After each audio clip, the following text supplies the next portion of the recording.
Good evening, everybody, and welcome to another reaction video of the Bronze Reaper podcast. I'm your host, Rosalind Perkins, and today we got a great reaction. Well, great show, but it's mostly reaction. So we're gonna sit back and relax, and we're gonna watch some cool shit all day. Probably for 2, maybe 3 hours. I'm gonna say this. Shout out to all y'all people who stand 10 toes down for reparations and the foundational Black Americans. And I'm talking about immigrants, not just foundational Black Americans. I'm talking about immigrants, white people, just everybody who stood 10 toes down with us. Um, Give me a second.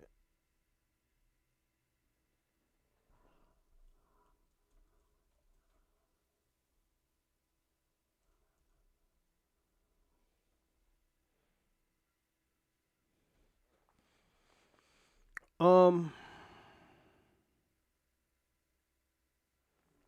it's crazy. I just going back watching Tariq Nasheed's comments and stuff like that. I always tell people, yo, don't fuck with this man. This man be on, he be on one. And I'm gonna be personally honest. Tariq Nasheed be on one. That type of nigga that it's just you need to stay away from the nigga. He's a seasoned vet. There's a lot of people like that. Him, Captain Tazariot, Whack 100. It's just niggas be on their A game all the time, you know. And these people gonna all those people I just those few people that I name is gonna they always gonna be legendary, legendary historians and all stars of this game. But there is a wall of shame that a lot of people is gonna be on as well because of these people. And we're gonna talk about Tariq Nasheed today, where people wanted to fuck with him, say shit about him, and instantly regret it. From Cynthia G to Dr. Umar, niggas from other countries. And I was looking at damn. So I was looking at a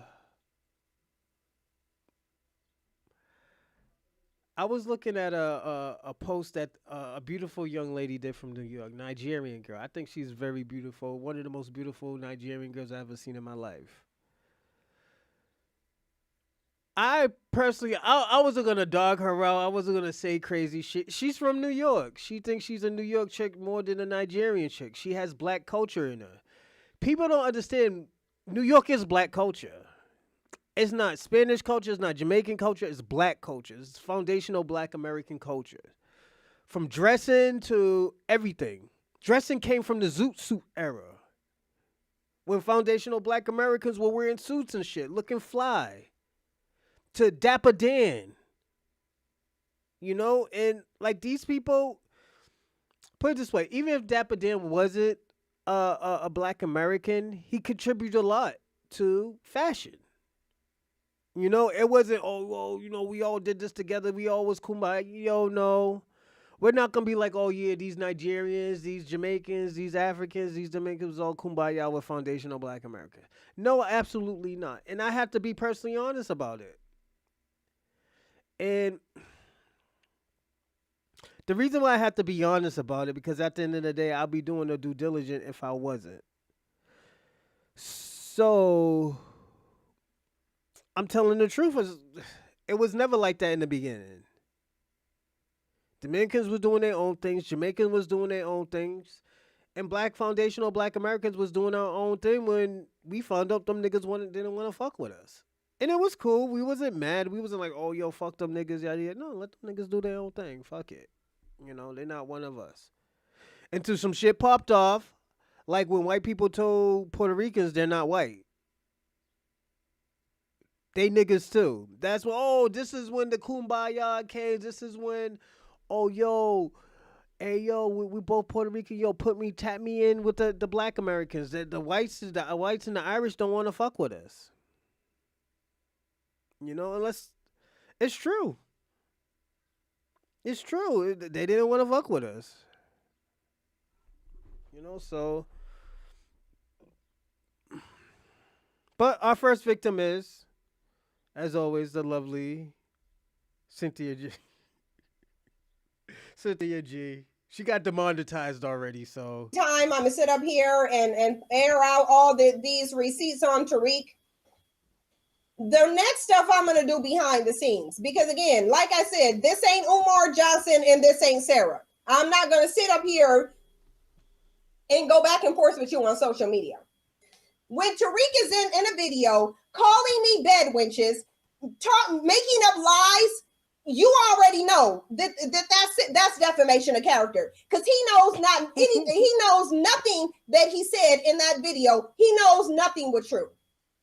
He knows not one thing that he said was true. He knows specifically. And when you're calling somebody a bed wench, when you're talking about someone hates black men, when you're talking about I want to go be on ghetto gaggers, surely you're not saying that he's saying that because he's not trying to ruin my reputation. What could you possibly be doing when you're a public figure and you're not only putting it on YouTube, but you're also putting it on Twitter, and you also put it on Instagram?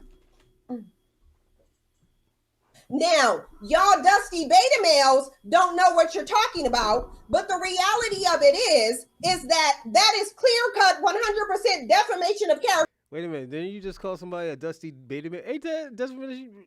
To your definition, ain't that defamation of character what you just did? This girl's nuts, man. I love you, Cynthia G. Yeah. He's sitting in the video doing it.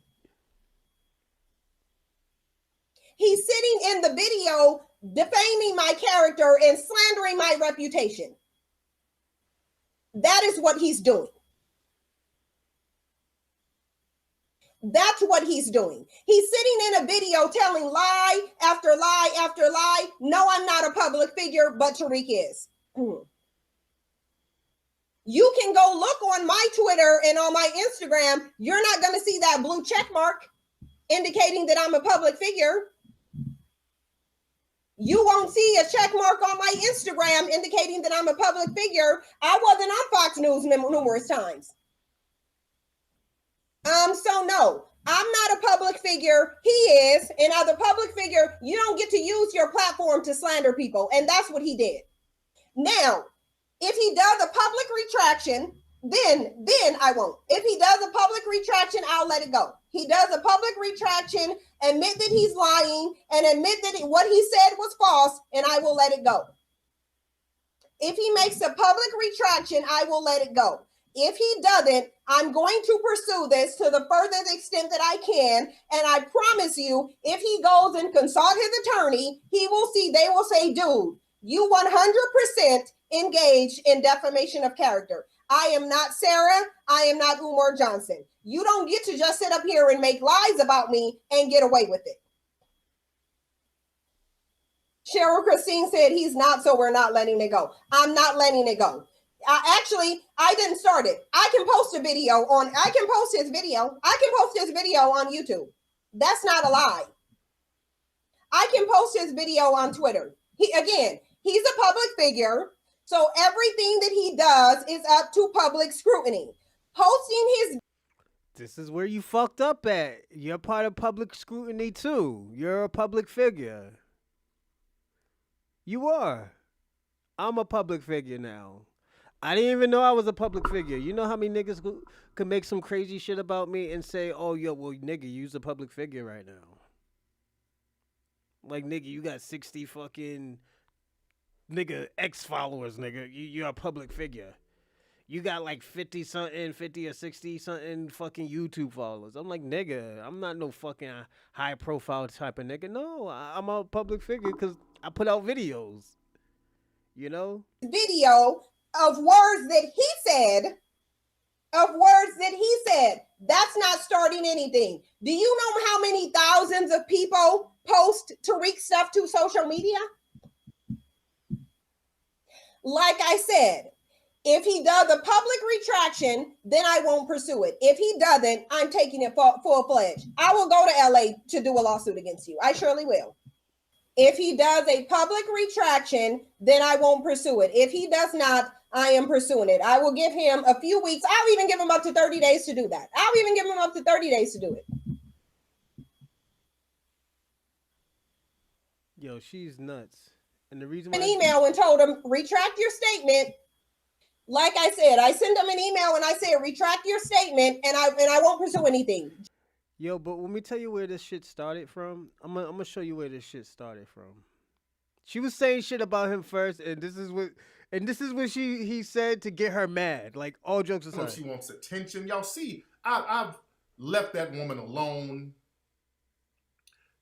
for years. I've left Cynthia G alone. She's been just on and on talking about me. She makes little fake accounts. She gets up in the chat room. You know, we know it's you, Cynthia. I mean, she's been doing this for the longest. Cynthia, just leave me alone, beloved. Hold on. Am I freezing? Hold on. Y'all bear with me 1 second. Hold on. Y'all bear with me. Why is my computer acting so fucking janky, man? Hold on. Let me get in the chat room with you guys. But with Cynthia G, man, I've given this woman so many passes. You know, with that whole shit going on with my former employee, that little slick shit she tried to do then. You understand?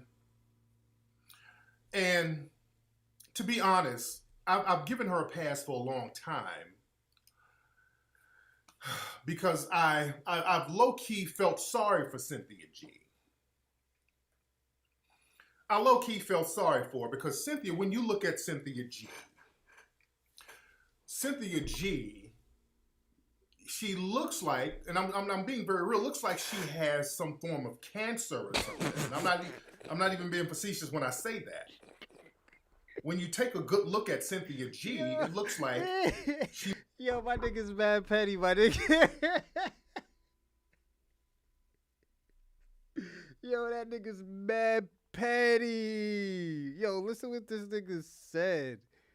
Let's start right here. You know, with that whole shit going on with my former employee, that little slick shit she tried to do then. You understand? And to be honest, I've given her a pass for a long time because I've low-key felt sorry for Cynthia G. I low-key felt sorry for her because Cynthia, when you look at Cynthia G, she looks like, and I'm being very real, looks like she has some form of cancer or something. And I'm not even being facetious when I say that. When you take a good look at Cynthia G, it looks like she might have cancer or something. That's one of the reasons why I haven't really got on it, because I felt a little bad for her. Because Cynthia has no hair. It's not like she has short hair. If you take a good look at Cynthia G, she has no hair. That nigga's mad petty. I mean, her edges are just gone. There are no edges. That's not even a weave. That's a wig. Yo, that shit is, yo, nigga's petty, bro. That's one of the reasons I haven't gone in on it. It looked like she's going through chemotherapy. It looks like, really, she looks sickly. And I don't want to go in on nobody sickly. But that's one of the reasons why I haven't really attacked Cynthia like that. I've let her talk her shit. But it's clear that she's going through some kind of chemo. Your head don't get that fucking ball on its own. That's radiation taking your fucking hair off. She has no eyebrows, and that's why the makeup is so gratuitous. I mean, this is Cynthia right here. Now look at the makeup. It's just insane. She looks like she's been embalmed. And in that wig. I mean, that's not a wig of a healthy person. That's the kind of wig when you go get radiation at the hospital and they have some donated wigs from the Make-A-Wish Foundation, and that's what they give you. So she has a Make-A-Wish Foundation wig. She looks half dead. Poor thing. I'm not going to go in on somebody who's sickly. She's clearly sickly. You don't walk around with a wig like that and you in good health, looking like motherfucking Cheddar Man the Neanderthal. Come on. You look like a prehistoric hood rat. I mean, give me a break. The edges are gone. Look at the edges. Her edges are hibernating like a baby bear. Oh, shit. Oh, shit. Come on now. Oh, my God. Now, Cynthia, if I need to make a GoFundMe to get you a decent fucking lace front. Yeah, he's petty. I know you have no hair, but we can go get you some good glue from the Philippines. I heard it'll stick to people's scalp who's been through radiation. I'll help you. But you don't have to keep making bullshit videos. I'll help you. I mean, that's not a healthy person right there. And the thing is with Cynthia, she's a disgruntled bedwench. See, she talks this white supremacy, this and that, and then starts shitting on brothers. So she's a disgruntled hood rat. She's a disgruntled bedwench. Because probably her cancer kicked in and she couldn't go out here and trick it off with Zaddy like she wanted to. You understand? And that's where she's mad. Zaddy ain't fucking with her no more. You know, because Zaddy wants to ghetto gag her. He can't ghetto gag her with that synthetic fucking Make-A-Wish Foundation wig. The wig keeps slipping off. She can't strap that wig on good enough. Pay attention. This nigga spit. That nigga said that shit. Yo. King Flex did that shit on purpose. He said shit on purpose. But you gotta look at it, yo. She should have never started with him. And yo, you know this nigga's about to go off. He's not even done yet. And he's talking about that synthetic wig we just seen. We just seen that wig. You know, and like, yo, you set yourself up for failure right there, sugar. For Zaddy. You understand? Now she's definitely a bedwench. I mean, she's made videos talking about laying up with Zaddy. Hold on, let me see. There's a video of her. You understand? See, we need to start cutting folks up out the game, man. Folks coming with the bullshit. Where's the video of her caping for Zaddy?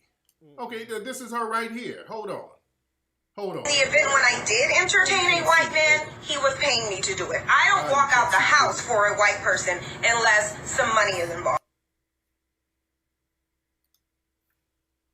Let me see if I can put this video back up. Hold on. The event when I did entertain a white man, he was paying me to do it. I don't walk out the house for a white person unless... You can't sue now. You said it. You said it. They gonna throw that shit right out that first day. And like, I this is why I always tell people, like, yo, don't fuck with him, man. There's certain people, yo, don't fuck with him. And remember we was telling Myron Gaines, like, yo, leave that nigga alone. You don't want to fuck with King Flex. Oh, me, Nick Flinton could beat me and Dr. Umar. That nigga wiped you, your peoples, and Sneako's out. Now you crying and bitching that you want a rematch. That shit is crazy. I have never seen no shit like that ever.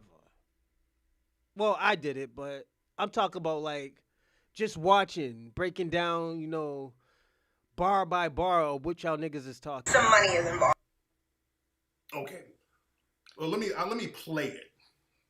Let me play the audio of it. You dig? Let me play the audio of her. I don't know if y'all heard that or not. Hold on one second.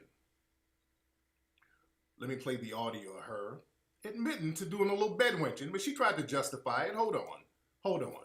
This is her trying to justify her bedwenching. The event when I did entertain a white man, he was paying me to do it. I don't walk out the house for a white person unless some money is involved. So she said when she was dealing with a white person, they were paying her for it. Okay, well, you're trying to justify your bedwenching. All right. So she's a disgruntled bedwench. She was messing with the white dudes, but, well, she was getting money for it. Okay, that's fine. Well, Zaddy could have got you a better fucking wig. Yeah, he could have. That's what Zaddy could have did. Zaddy could have He could have went to the mall and got you a better fucking wig than that. You dig? You didn't even get that shit from Sally's Beauty Supply. You got that shit at a Chinese takeout and they were selling weaves on the side. That's fucked up. You didn't even go to a legitimate beauty supply store. You got that shit from a swap meet where they were doing taxes and tattoos and they had a booth where they were selling extra wigs and car air fresheners. Y'all niggas is foul. That's where you didn't even get that wig from a legitimate store. You know how you go get your car washed and they be selling extra shit? You got your wig from the extra shit bin at the car wash. Your wig was next to some Armor All. Damn. Your wig just happened to be incidentally sold somewhere. I refuse to believe a legitimate beauty supply store sold you that fucking wig. I refuse. You won that wig in a lottery. Oh my God. There was a church bingo game / lottery and you won. And they gave you that wig as the second prize. Damn, my nigga, she couldn't even win first prize? The fuck? Cynthia G, yo, you brought that shit on yourself. And I'm gonna be personally honest, you should have never said nothing. Leave the nigga alone. You know how he gets, but this one we're gonna go into. Niggas talking shit about Dr. Umar now. Dr. Umar been saying slick shit for years about Tariq Nasheed. And it's because he was fucking up his Pan-African movement while he was starting his foundational Black American movement. But this is how shit went left. I'm going to be personally honest. The shit went left, so this is what happened. Love family. This is Herpy Hotep, the Woke Walrus, a.k.a. Papa, a.k.a. the Prince of Peach Cobbler. And I'm standing outside the Jesse Jackson, O.J. Simpson, Ike Turner School for Boys. Now, people said that I stole the money for the school, and I just want to give people a tour of the school. At my school, we have state-of-the-art obstacle course equipment because at my school, we're going to teach military science. At my school, we have multi-million-dollar state-of-the-art binoculars because we're going to teach oceanography. At my school, we have state-of-the-art automobiles because we're going to teach driver's education. At my school, we have state-of-the-art computers because we're going to teach website development.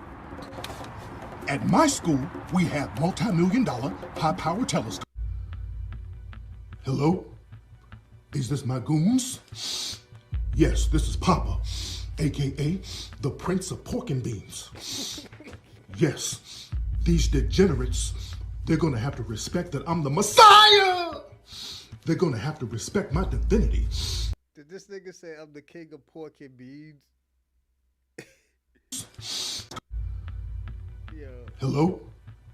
Is this my goons? Yes, this is Papa, a.k.a. the Prince of Pork and Beans. Yes, these degenerates, they're going to have to respect that I'm the Messiah. They're going to have to respect my divinity. I say they're going to have to respect my divinity.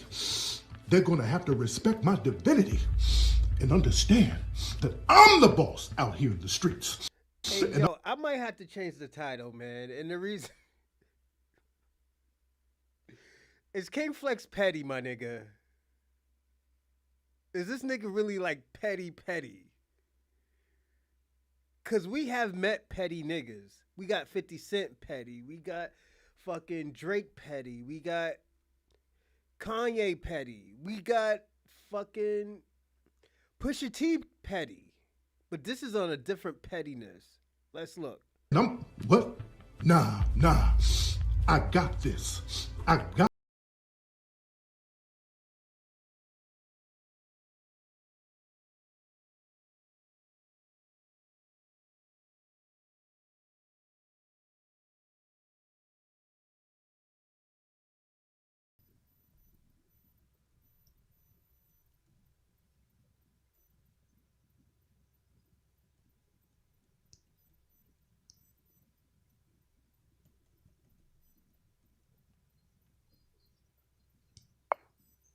Niggas is foul. I'm gonna be personally. Y'all niggas is foul. When I say y'all foul, yeah, y'all niggas is foul. Yo, y'all can't be doing that, man.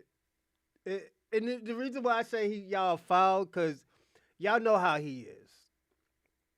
And I know y'all instantly regret, like, fucking with this dude. Like, yo, let me tell you something. One thing, and I'm going to say this. One thing that Myron Gaines, Amuru Habibi, Osama regrets is fucking around with King Flex. Just leave the nigga alone. Let him do what he do. I'm talking to y'all tethers too. Leave the nigga alone. Y'all fucking with him too much. Nigga's about to get busy. That's all I'm gonna say. But we're gonna watch this one.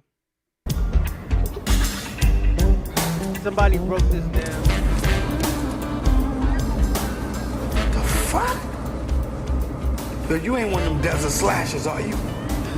Cut a person's body up and leave it out in the desert in little tiny pieces and shit, huh? Oh, shit! We are in the fucking desert! I'm in the car with a psycho freaky Jason head killer motherfucker! Hey, please don't kill me, freaky Jason. I say, please don't kill me, freaky Jason. Fuck everybody for laughing at me. Let's get that off the rip. Fuck all of you. Right out the door. Y'all were laughing at me and my hair. My hair got fucked up. I tried to share a moment with you, and niggas made a gang of memes. I mean, that shit was funny, though. Yeah. My favorite was the living color one. The living one. Hated it. Hated it. Yeah, y'all funny as The funniest one to me was the Al Sharpton. Nigga. Nah, nigga. Niggas ain't got no civil rights. Fuck you too. Stop it. That was Yes! funny. Yeah, that was That Lord. shit was That hilarious. was funny. That was funny as shit. Your head looks like, oh my God, it was humongous on his small body. Show some R-E-S-P-I-C-T. I got you. What? R-E-S-P-I-C-T. R-E-C-T-T-T-P. Don't laugh, it ain't funny. What? R-E-C-T-T-T-P. That don't even make no sense to me. What kind of man are you? Motherfucker, you know how to spell it. Get some help. No. I didn't even know your head was that big, Tariq. Yeah, it put you in a whole nother, tax bracket with that. Hilarious. Y'all just gonna dig it in, huh? I was thankful for my edges now. Gotta go ahead and put the cherry on top. Yes.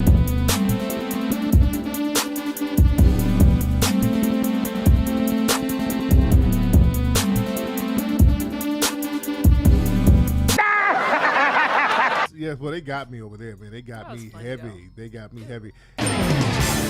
Remind me to kick your ass later. Unless it's by somebody who's known to be thorough. I just, people were saying, hey, you should have got your hair cut before you went over there. I did. I was traveling to multiple cities. So I just wanted to get a little, tune up while I got over there. But obviously that was the wrong decision. My man skint your ass. That nigga told me up. Gotta know what you're doing.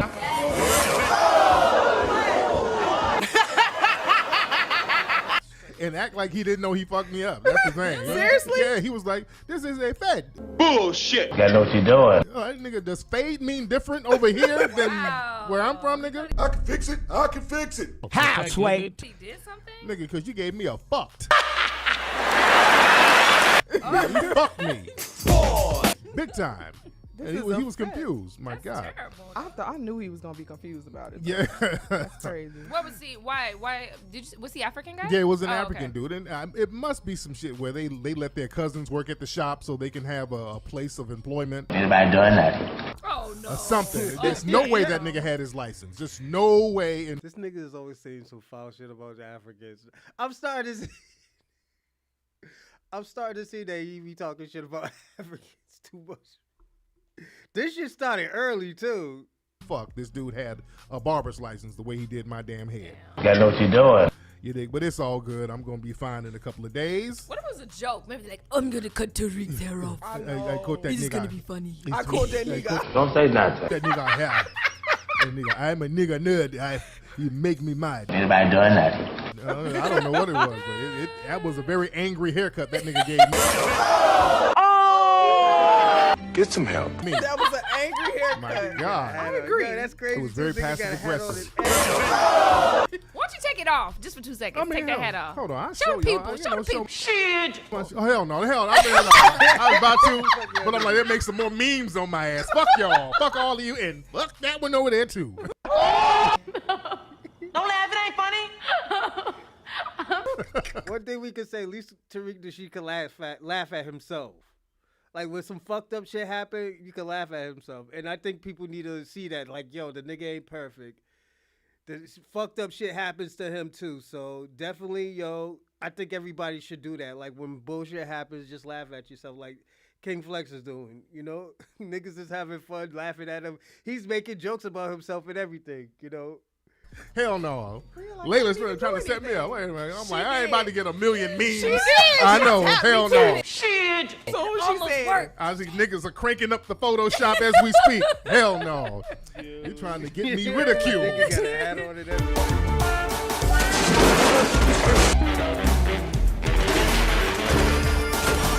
Freeze, motherfucker! Yo, I never see King Flex with a hat on at all. I never, this is the first time I'm gonna be personally honest. I ever seen him with a hat. Oh, my joints died. You move your ass so much as an inch, I'll blow it off. You hear me, motherfucker? You hear me? He was scary. Really? It was scary. Freeze motherfucker part was scary, and he led me to believe that if I moved my ass, it might be blown off. Freeze, sucker, bitch! That was much better.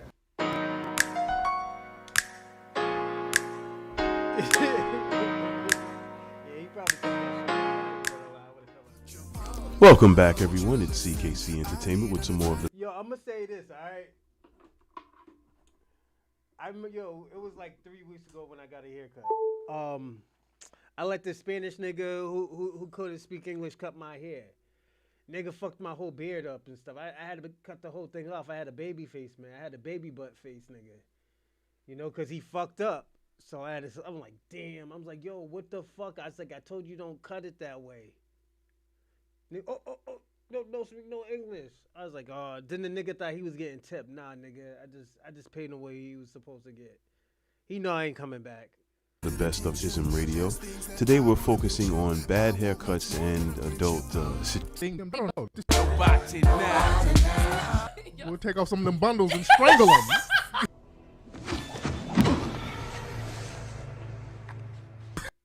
Yeah, but at least he could laugh at himself. I could say that. You know, if you can't laugh at yourself, this ain't for you. This is when, like, yo, when he started getting into the podcasting, like, yo, I was heavy on it probably like, I think he started like 2-3 years ago. I don't know if y'all probably know more than I do, but the nigga started like 2-3 years ago. And I didn't know how petty he was. And I think that's what entertains everybody is because of the pettiness that he is. You know? Let me get conservative Chris. Hop on, sir. How you doing, Terry? You all right? I'm good, conservative Chris. Now, Chris, where you from, man? Originally from Detroit. I was born in Detroit. Okay, because haven't you called in before? Yeah, I called in before. Okay, yeah, I kind of remember you. Were you on Jesse Lee Peterson's joint before? Yeah, I was on there as well. Oh, okay. Well, so what's on your mind? Well, now you were conservative. Were you I'm trying to remember. Were you the adopted dude? Trip and travel. I've been saying that shit forever. I was like, yo, if y'all don't like America, I don't think you seen when I packed out fucking like 20 white supremacists probably like 2 weeks ago. I told him, if y'all don't like America, you don't like how America's going, leave, nigga. There's mountains, there's caves for you in Georgia, fucking Russia, in the Caucasus Mountains, where y'all came from. That's y'all native land anyways. Them niggas got mad. They called me everything except the child of God. You know? And I think this is what we need to start doing. We got to start telling white people, stop complaining. If you don't like America, leave. You don't have to stay in this country. You know? Dude, or you like from a mixed family? Something. It was something. I'm trying to remember. No, both of my parents are black, and I'm not adopted. Okay, because there was somebody from Detroit who was adopted. But go ahead, Chris. Go ahead.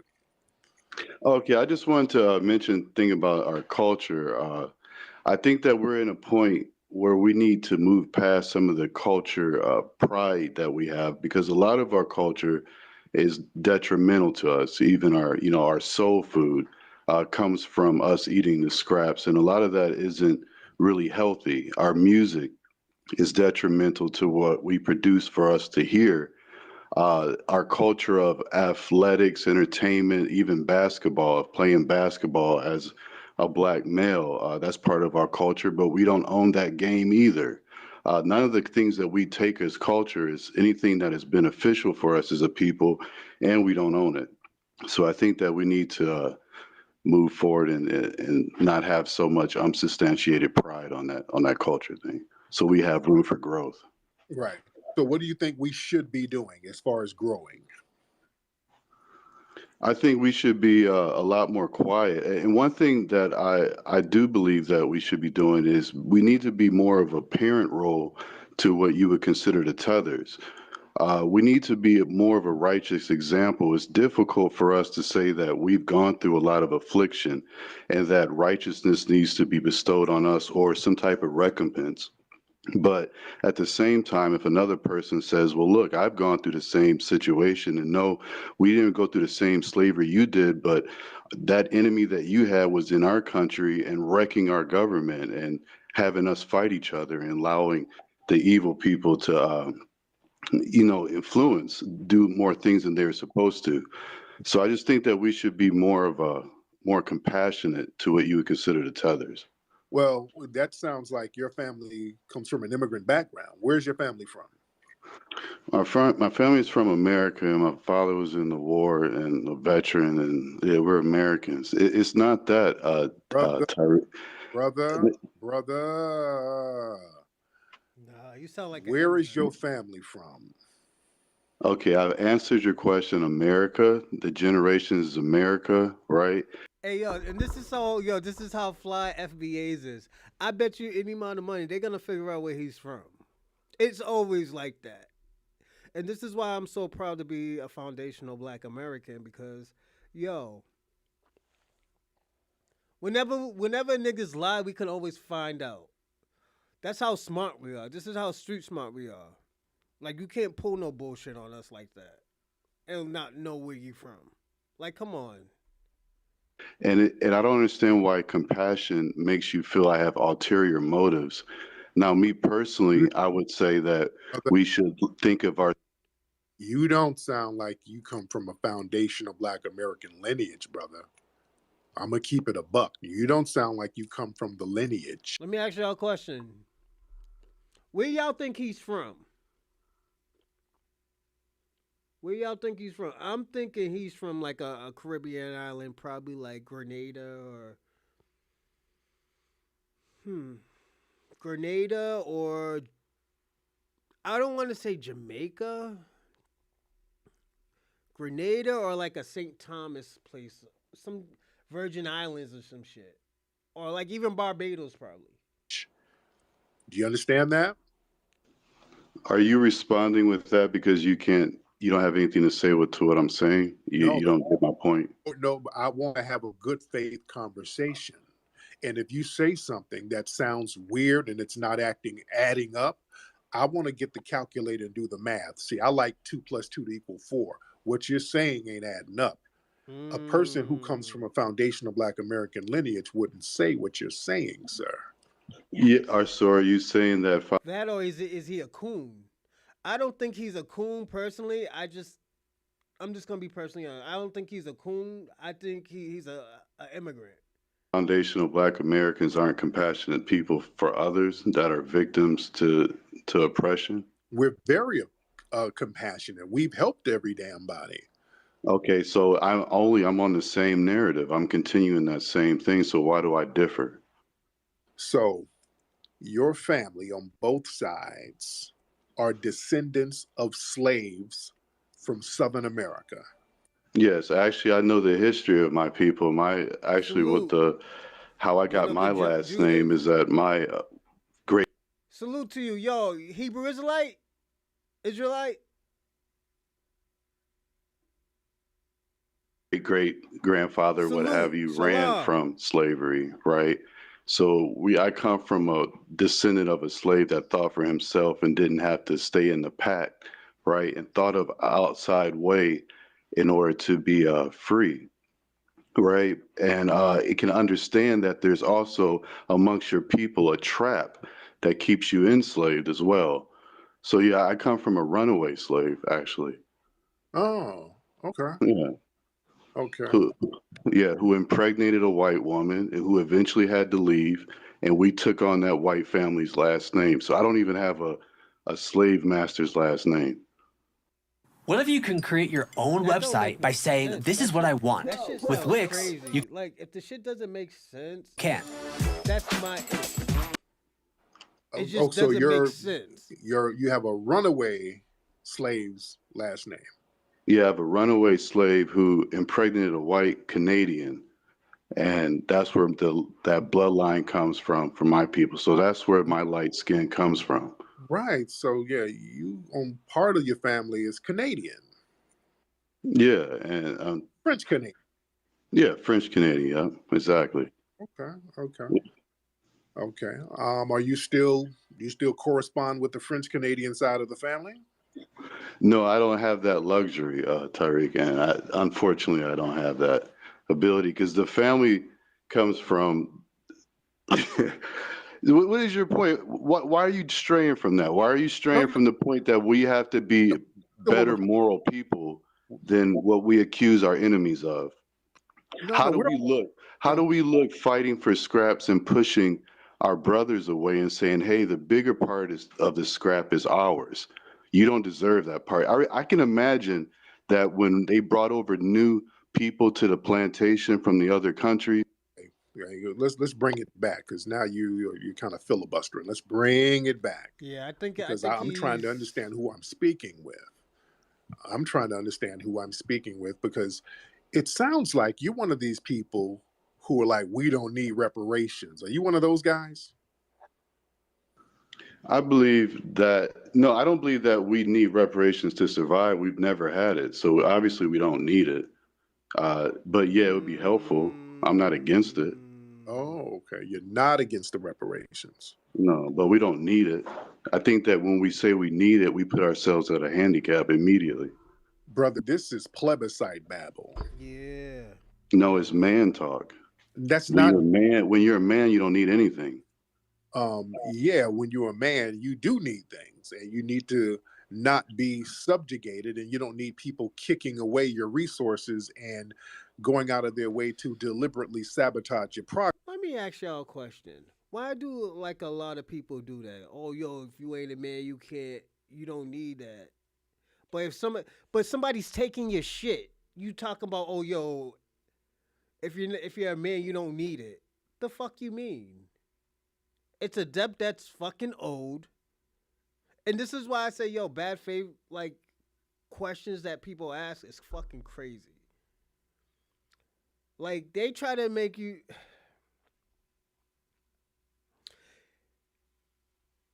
I don't know what's up with this guy, but this guy is fucking weird. And when I say he's weird, it's just like... It's a debt that's owed. Why shouldn't I collect the debt that is owed to me? Oh, well, because it's like 300 years. No, nigga, it doesn't matter how old it is. It's still a debt. A debt is a debt. You know, and this is why, like, a lot of people push. That's why a lot of foundational black Americans from America push away. Well, they are all from America. Foundational black Americans pushed away everybody. It's like, yo, y'all got to handle y'all own shit. Because every time we get shit started and popping, y'all got some shit to say. But when it comes to you, oh, we all brothers. We're all brothers. We all brothers. No, we're not brothers. Stop calling me brother. Progress. You need to, as a man, acknowledge when somebody's doing that and then do something about it. And the first step is acknowledging it. A man doesn't sit there and make excuses for somebody harming them and Mm-hmm. act like they're not doing it. That's like a battered wife. And what you're doing, sir, is battered wife talk. You see, I'm talking about what we need to do under the system of white supremacy to stop these white supremacists from sabotaging us. I'm talking about these people who are in power. I'm not going to do all of the plebiscite babble and all of that, man. A man don't need nothing. Eyes can do. No. That's battered wife talk. Do you think that we have a problem with systematic white supremacy, sir? I would like to respond to what you just said, but I don't believe that Black Wall Street was built on the basis of we needed reparations. I believe that those people thought we don't need anything from them. I think Black Wall Street was built like that, and a lot of the other places that the enemy tore down was built from men who thought just like me, And because they didn't sir, have anything. and sir, the descendants of Black Wall Street, some of them are alive right now, and they were in court this week trying to get reparations, and a white supremacist suspect judge denied them. So they did say we did need reparations, sir. Just this week. I'm talking. We're in a different day and age. We're in a softer time where we try to convince our enemy to see our side. But you just no, I didn't contradict myself. I said the people. The people of Tulsa don't feel like they need reparations, and the people in Tulsa was just in court trying to get reparations, sir. Go ahead, sir. I'm talking about the people who initially set up Black Wall Street. Those people weren't in court. And at the time of them setting them up, they weren't saying, hey, we should go demand reparations from the white man so we can set up Black Wall Street. They didn't think like that. I'm just offering.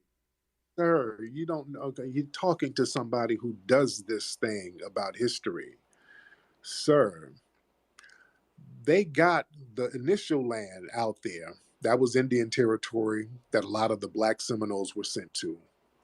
And they fought the government and got that land and got allocated. Many of the people who went to Oklahoma were from the Black Seminole tribe from Florida. They fought down there in Florida. They got that land out there in the Indian territory. And these were some riders, and these were the same people who ended up building the Black Wall Street. Okay? Let's put everything in the right context. And they were sabotaged by the white supremacists. See, let me tell you something. Why does everybody always say half the story and stuff? Like even the Martin Luther King that I have the dream shit. I have a dream shit. I'll never tell my kid about that. I have a dream shit. And the reason why I never tell him about it, because at the end of the day, it's a false faith. And what I mean by a false faith, so bust it. What I mean by a false faith is giving us hope, a hopeless hope that's never gonna happen. You know, like Martin Luther King had a dream that everybody will be equal. Yeah, nigga, we're still fighting for that shit right now. Are we better than before? Not really. It's because it's just, you know what? These niggas can go to jail for the bullshit that they do now. It's just, I don't think they'll get a hard time. And plus, niggas is out here killing people. So I don't think they want to go that far now. And that's it. That's all I think. It's a false faith. I have a dream having all of us come together. We will never always be fully together. And the reason why is because there's always everybody against us. Whenever Black Americans try to make progress, there's always going to be a fucking tether, a fucking white boy, or a fucking coon trying to stop that. It's always going to be a fucking coon to stop that. And he's always going to have a system behind him backing him up. So it just doesn't make sense to tell your kids about that falsehood shit. You know, cause that false togetherness. Like we'll be together for a certain amount of time. Like say if a fucking something traumatic in America happens, we'll be the only one. Oh yeah, we're all American. Then everybody comes together and we're all Americans then. It's a falsehood. It just doesn't make sense, you know. Salute. It just doesn't make sense. That's why that Martin Luther King shit. Yeah, let me tell you something. Niggas get mad at him because he was fucking white girls. We could have been Just think about it. That must have. He's like, yo, I'm not gonna live that long anyway, so that could be my reparations until my kids get it or some shit. Fucking white bitches. So what? He fucks a few white bitches. Let him fuck some white bitches and kick him out. If he paid for it, nigga, he's good. The fuck, they wasn't gonna say, oh yeah, I fucked Martin Luther King, cause them bitches would have been called nigga lovers and everything. So just stop that fucking narrative about Martin Luther King and stuff like that. Cause at the end, before he died, he said he felt like he sent his people through a burning building. So I'm gonna just leave it from there. These people waged war on these brothers and sisters. So the point remains, we are in a system of warfare against these people. So it's best to just acknowledge what these people are doing and acknowledge that we need to get some kind of compensation. Now, we're not going to sit on our hands and do nothing, but we're not going to let them off the hook. Now, doesn't that make sense, sir? Yeah, that makes sense. But I also want you to understand that I'm saying that the people that started Black Wall Street didn't think that they needed reparations for all Black people in order to get something done. That point, I just don't want you to go over that and make it seem like I wasn't expressing that. So yeah, I get your point. They weren't thinking about reparations on a daily basis because, look, they understood they were in the height of Jim Crow. And look, we are phenomenal as foundational Black Americans. We're not going to sit around, even though they owe us, we're not going to sit around and do nothing. Yeah, I want my reparations, but I'm going to still go out here and run businesses. I'm not going to sit around and just twiddle my thumbs until the check comes. I'm going to still thrive and do what I do. And I don't give a damn if I make a multi-billion-dollar business. I want my check when the checks come out. I want the check signed to me and sent to me. So if I have $1 billion, I want $1.02 billion. So yeah, I'm not letting them off the hook, and we're not sitting around waiting until they give the check and not do nothing. Mm-hmm. So I want you to get that point, that we're not sitting around waiting on it like it's a welfare check, because that's kind of how you're trying to frame it, sir. No, I'm not trying to frame it like that. Didn't want it to be framed as if I didn't see the importance in it. Right. But even though, one quick question, if you can have the love for your ancestors that you've never met and say, hey, I would like to collect money on their behalf because that's a part of your family. Why would you block people that are not from America, that are part of your family as well, that are saying, hey, we are oppressed? And we also would need some help. Why would you insult them or ridicule them or not make them feel welcome? If you would collect money from an ancestor you never even met on their behalf. Because they're not opening the doors for me to come over there and eat. How come they're not opening? If we're family, well, how come family didn't invite us back over to some of these countries in the diaspora and say, hey, come on home without no red tape? If we go over there to live, we got to bring a damn bag. We got to literally send our bank account information to them to show them how much money we have if we want to live anywhere in Africa. Don't let people fool y'all with that right of return and year return. You can come back. You can come back if you got a damn bag. So what family is that? They want money from us if we go over there. So they're not opening the doors like we're family over there, but I'm supposed to drop everything and share our little resources with people who want to come over after the fact instead of fighting in their own homeland. Just because I want you to go fight in your homeland, that don't mean I hate you, but I'm not obligated to share what resources I have with them. What makes you think we're obligated to do that? Thanks. Yeah, I don't believe that we're obligated to do that. And you're a very intelligent person and entertaining.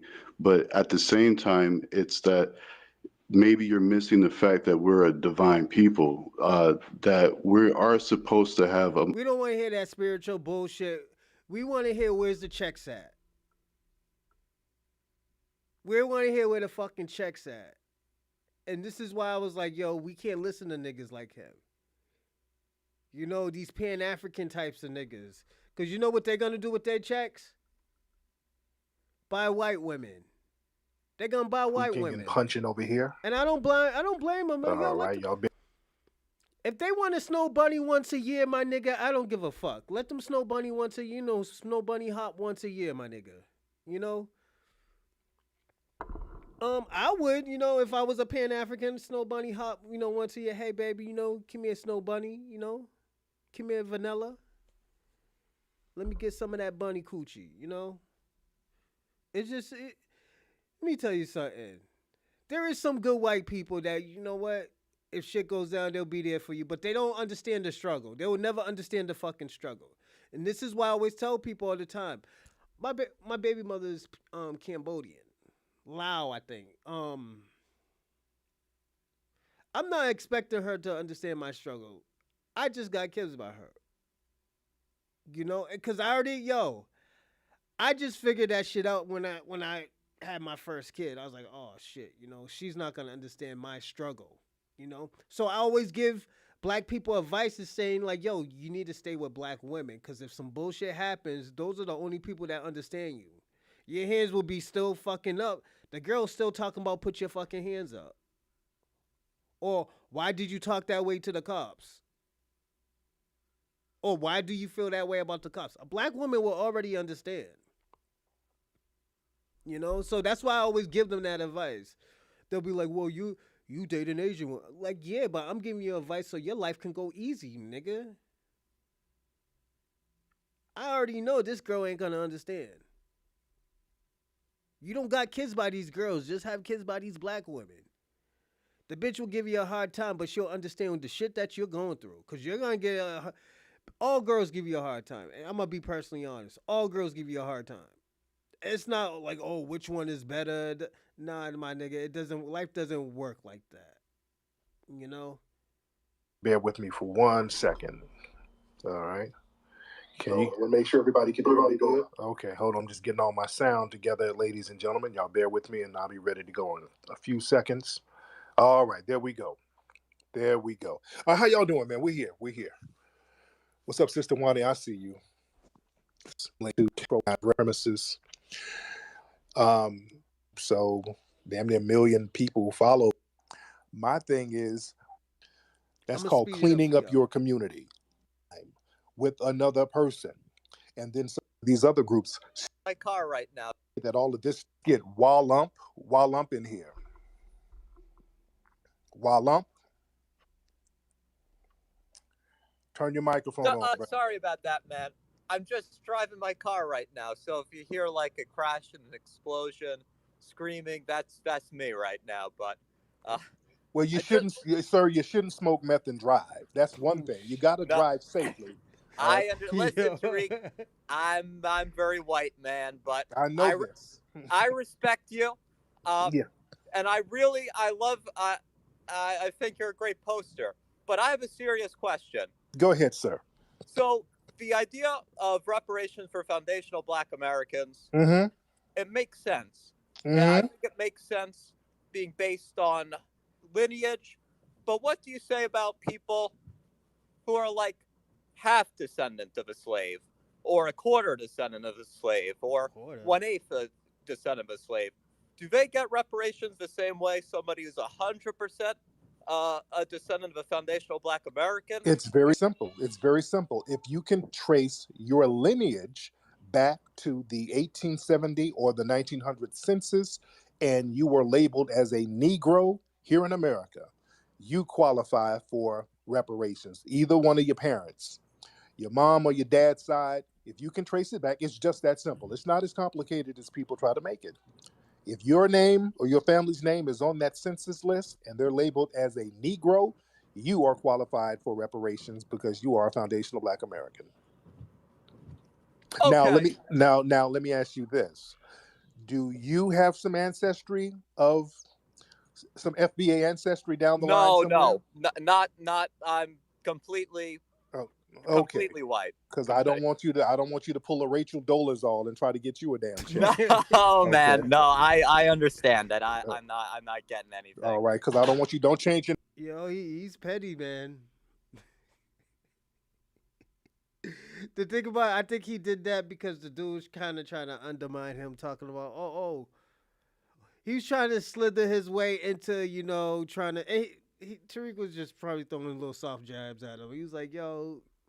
Because he tried to slither his way into getting reparations so he could jump on the gravy train You know, he's like, yeah, man, fuck all these white people. You know, I'm black. You know, because technically, if you look in any DNA, there's always some black DNA in you. It is what it is. You know, because don't forget, we are the first people ever to be on this world. So there's African in everybody. So yeah. Your name to Hunky X or something like that. Don't do that. Okay. He said Hunky X. My man. No, All I'm right. not. Listen, I'm not. Don't worry about that. No, now, listen. I'm being honest. You know, I Go don't ahead. want to. Be I honest. don't. I don't agree with the idea of reparations being paid by, all the American people to descendants of slaves. Why not? Well, I mean, my family, for instance, we're from the North. We're Irish. We came here after slavery was practiced. Uh-huh. You're saying that we have to, and I don't mean this disrespectfully to foundational Black Americans, that we have to pay you for injustice, which 100% happened to your people in the past. Shit. But how are we responsible for that? Well, the government is. I'm going to say this first before he gets in it. White people were, Irish people, they were, their reparation was being white. They was indentured servants. So they were kind of sort of slaves, but they were paying off a debt. So don't let these Irish people talk about, oh yeah, we were slaves. No, you was indentured servants. Then you got $1 million worth of whiteness. So it is what it is. Responsible. It was the United States government that had my family locked into prison camps called plantations. That's what they were. They were prison camps. They allowed my family to be raped, sold, beaten, and mutilated and brutalized. And our families couldn't do anything about it because of the federal government of the United States. Mm-hmm. You got that? I understand that. So when your family immigrated here, they became a part of that government. So the taxes still has to go to foundational Black Americans because we're owed a debt by the government. You see how that works? I understand your perspective. Yeah, it's true. Black Americans been in every fucking war. It's not one war that a Black American or a foundational Black American hasn't been in. We have been in Native wars. We've been in Mexican wars. We've been in American wars. So it's like, this is nothing new to us. Guerrilla warfare, they got that shit from us. Like, we were fucking them up in Florida. I think, we stopped we was fucking people up in Louisiana. Then after that, the Haitians just came and cleaned up. They didn't really do shit, but, they could have some credit. They could say, yeah, they contribute, but they didn't make no big difference, really. But, yeah, it's... Foundational Black Americans was in every war. We contribute, we created, we invented. We did just about everything, No, listen. Let's slow it down because listen, okay. I didn't put anybody in internment camps in World War II. Nobody in my family put nobody in internment camps. We didn't harm any Japanese people, but in the 80s and 90s, my tax dollars had to go to compensate Japanese people. You see how that works? I understand that. I didn't fly any planes into the World Trade Center. None. I don't know any terrorist. But our tax dollars were used to compensate many of the victims of 9/11. It was tax dollars used to compensate them. You see how that works, sir? That's a legitimate point. That's right. Okay, so now we have to understand the government owes foundational Black Americans, and if you're a part of that government, you're a part of the claim as well, sir. If you knew what the deal was, you know what this government was. This government did an evil deed in order to get wealth, in order to allow your family to come over and enjoy that wealth, because your family came over from Ireland because they heard about this great country. That's true. With a lot of money that Black folks generated and who didn't get paid. And everything that an African created is out of date. That's why it's their tradition. And most Africans don't even follow their tradition. They follow European tradition because they were colonized. So they, like, the only people who's living the traditional is the tribes. You know, most of these motherfuckers ain't tribes. They dressing up like us. They wearing t-shirts, pants, and stuff like that. That's not their traditional clothes. So this is why, like, yo, this is why as Black Americans, we have to, put our foot down with Africans, because Africans always say some foul shit, some slick shit, some white supremacy, uh, some white supremacy lingo to make us look crazy. And 9 out of 10 is usually them doing all the crazy shit. It's them, violating women and shit like that. And what they put in the news, a black man did this. They try to clump us up together. This is great. This is great why we ask, yo, what's their nationality? We can't be taking everybody's fuckery. We gotta stop. Hold on, he's Jamaican. Like, yo, I was watching this thing on Twitter about Tariq Nasheed when I guess these cops beat the shit out of this black man and killed him. Everybody was like, oh, yo, see, it was a black man that killed him. No, nigga, we found out it was a Jamaican. So it's just, that's good. We can't keep on taking everybody's bullshit. This is why these white supremacy is putting out all this false information on us, talking about, oh yeah, we're committing all these crimes, and we finding out these niggas is from Nigeria, fucking Congo, fucking Haiti, Jamaica, Bajan. We're finding this shit out, and we gotta stop that shit for and they can say we're divisive all they want, but at the end of the day, you gotta clean up your own shit. It's not divisive. So it wasn't divisive when we was cleaning up our own shit, and you was just blaming us for it? No, you gotta clean your shit up now. All that fucked up shit that you was used to say, now you gotta clean it up. Don't get mad at us because you have to do what you're supposed to do, nigga. Come on. You said, hey, sign me up. So there you go.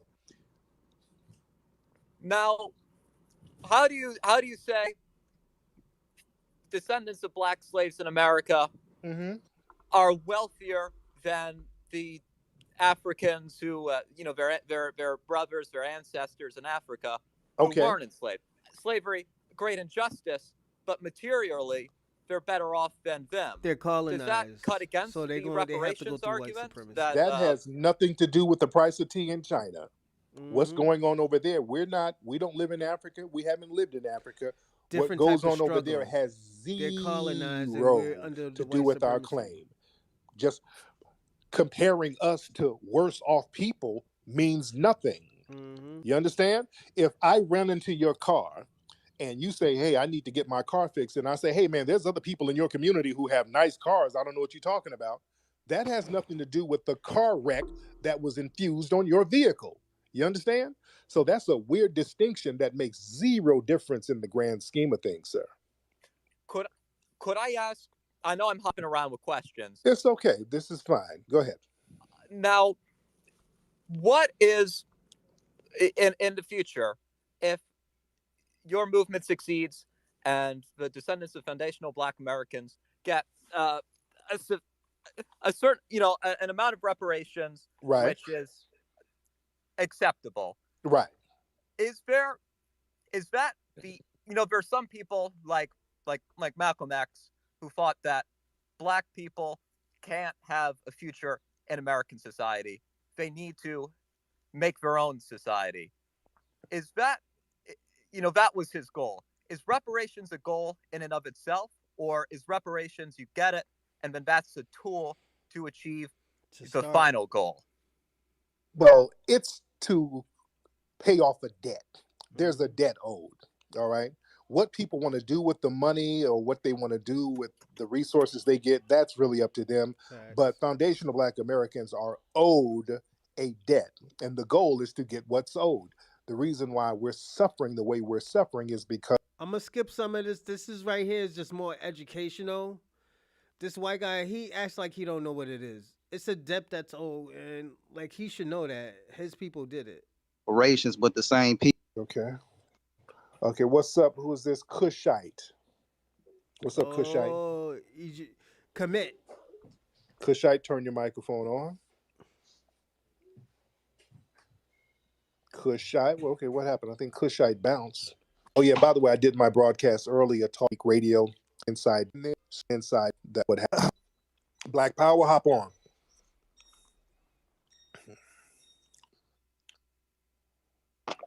I can hear you. What's up, Black Power? I can't call it, man. What's going on with you? I'm good. What's on your mind, brother? Yeah, I done heard you say this before, but I just wanted to make this statement, man.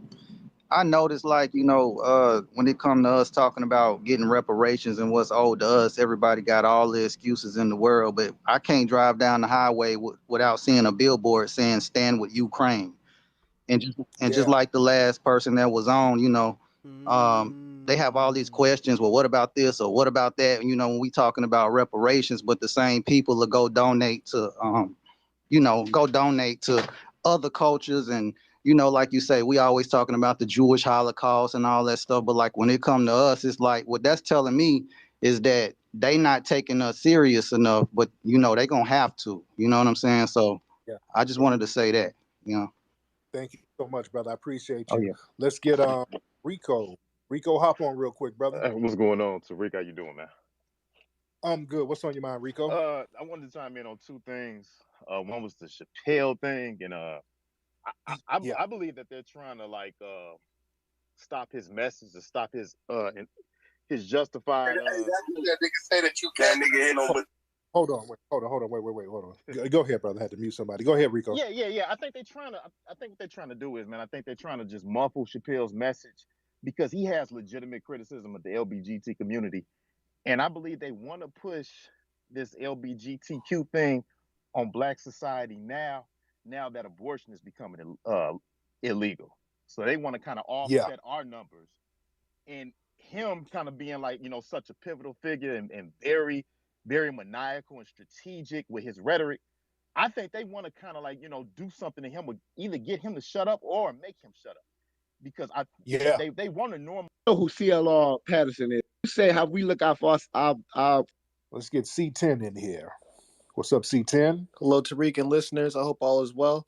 I would just like to make a statement regarding the topic at hand, and just a quick follow-up question. Yes. Is it selfish? Yes, I believe it is. And Dr. Claude Anderson's teachings go into detail with that all together, starting with the home and having a community that can support itself. And then with my second question, regarding reparations, let's say we receive reparations, would we notice a rise in racist crimes committed by whites to blacks like we did in the 60s and before if we were to receive reparation payments? The thing is, there's so many going on now, it wouldn't even make a difference. Fact. It's so many going on now that we ain't even getting nothing. If we have something and it goes on, we'll have better resources to protect ourselves. So we shouldn't even worry about that. The problem is these folks are attacking us daily, and they're working with law enforcement to attack us, and they're doing it because we're vulnerable financially. We don't have the legal protection. We don't know how to we haven't pooled our resources together because we have such limited resources to get the right lawyers, to get the right prosecutors in our pockets. The reason why they are able to do us the way they're doing is because we're vulnerable, because we're too poor. And that's a problem. We don't have enough resources. We got to fix that problem. This is we more educational. You can get these folks to do anything. Supposed to be back in our homeland, still building. Nothing the hell they ain't. Oh, yeah. The John Lewis type niggas. Yeah, after folks got their civil rights, that was fought from black people on the grassroots. Let's be clear. The John Lewises and all those people, they didn't get civil rights popping. It was the black people on the grassroots, on the ground, putting in work in the streets. They were the ones who got it popping. Right. The John Lewises and all the Boule Negroes, they popped up and started taking credit for stuff. And these were some of the most docile niggas that wouldn't bust a grape anyway. That's the shit I was saying. Remember I was saying, I don't know if y'all was watching my episodes earlier, but niggas always trying to make black people look like we were weak. We were getting our asses whooped and stuff like that. No, our aunties and uncles was in the streets fighting. No, you ever seen the picture when the black dude had the white boy in the Klansman hood whooping his ass? Like that was on a daily basis. Like that shit was on a daily basis. It's not. We wasn't like, oh, after they blew up fucking Tulsa, We were like, no, nigga, we got busy. Oh, let them try that again. We'll be ready this time. Fuck it.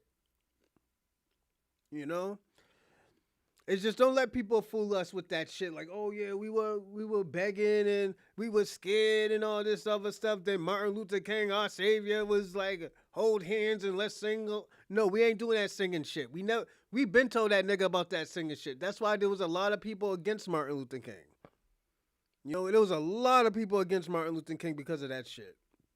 You know, taking some of his ideology from that racist ass Mahatma Gandhi. Mahatma Gandhi was so fucking racist. Come on, let's personally be honest. They weren't gonna give us nothing. All these, I don't want to hear the let's not kick up dust because these folks ain't gonna give us nothing. The hell they ain't. Oh yes, they will. You stay on their bumper, you gonna get what you're supposed to get. Facts. I want black folks to be very clear about that.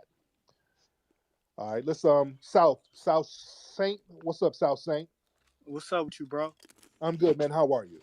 Man, I'm all right, man. I got so much to say, but I'm just gonna put it in a nutshell, man. I just want to say, man, I appreciate what you're doing, man, and you fighting for us, man. You're gonna go down in history or whatever for this, man, for sure. Yeah. And I just want to let, like, you know, these Africans, man, that's hating on us or whatever, y'all got to stop that BS, man. Look, we all from the motherland originally. We all over here trying to do something. All of that BS that y'all doing, and y'all trying to knock us for what we doing over here. You gotta stop that, because all of that shit, it go back to the beginning. Salute, Ben Garcia 4.0. I'm just glad you're listening and stuff like that. Niggas just cooling it today because I do got a big announcement after the show, but we got a few more hours probably. How we ended up over here. You know, them same type of people with that same type of mentality sent us over here for profit. And, you know, I was just watching the video, Why is Africa Still Poor? And it went back to the transatlantic slave trade.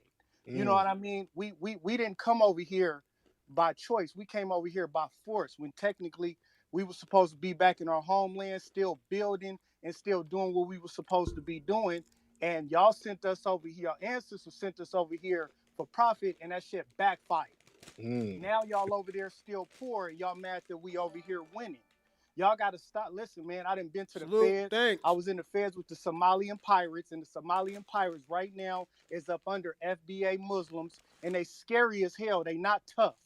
Y'all Africans, y'all not hard body. Y'all really soft. Oh no! So do not come over here playing, and y'all. Nigga just aired out the Africans. That's fucked up. Whoever that nigga is, he aired out the Africans. What?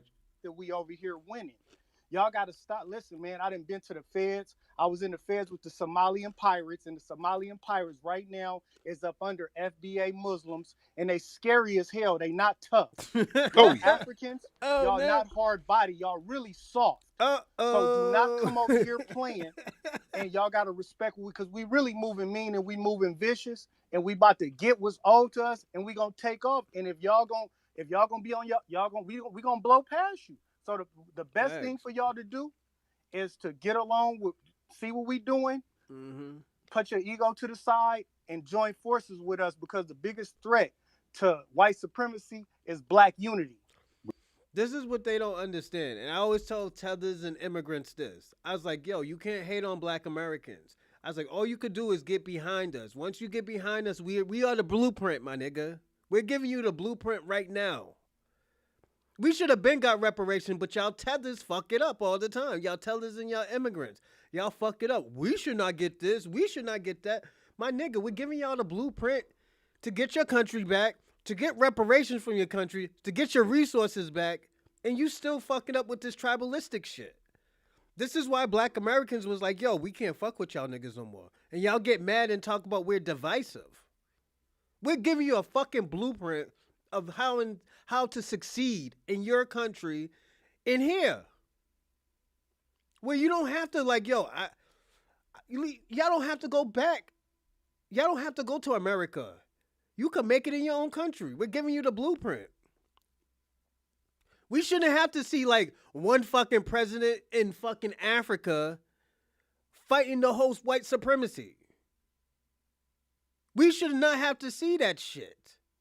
We should not have to see Caribbean presidents, one militant in the Caribbean islands or Haiti fighting white supremacy. All of y'all should have gathered up as a Caribbean country or as an African country and fought these motherfuckers.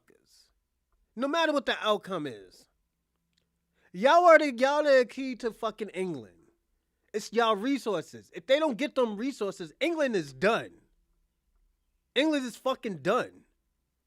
They can't grow anything in their country. But we've been trying to give y'all the resources forever. Y'all turn y'all back on and go with the oppressors.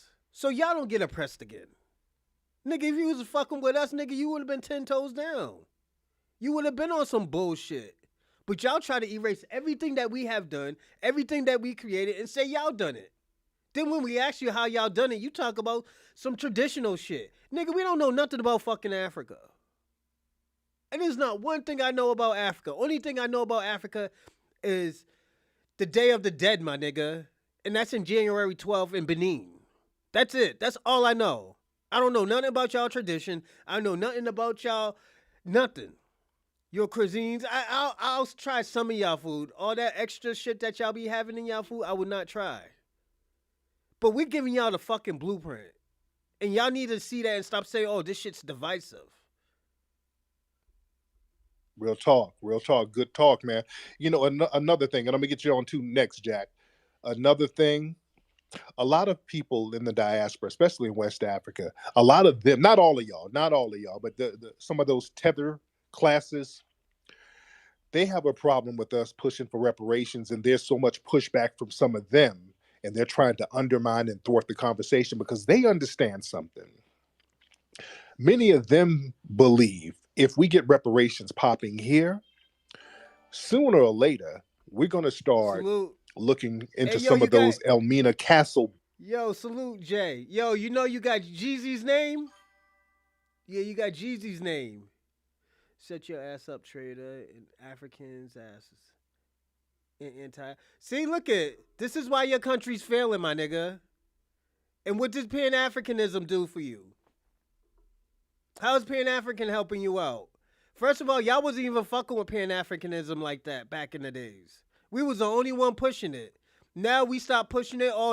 We all need to come together. Why we want to come together after we already tried to come together and y'all turn y'all backs on us? Why would we want to? Just handle your own shit now. Stop being scared.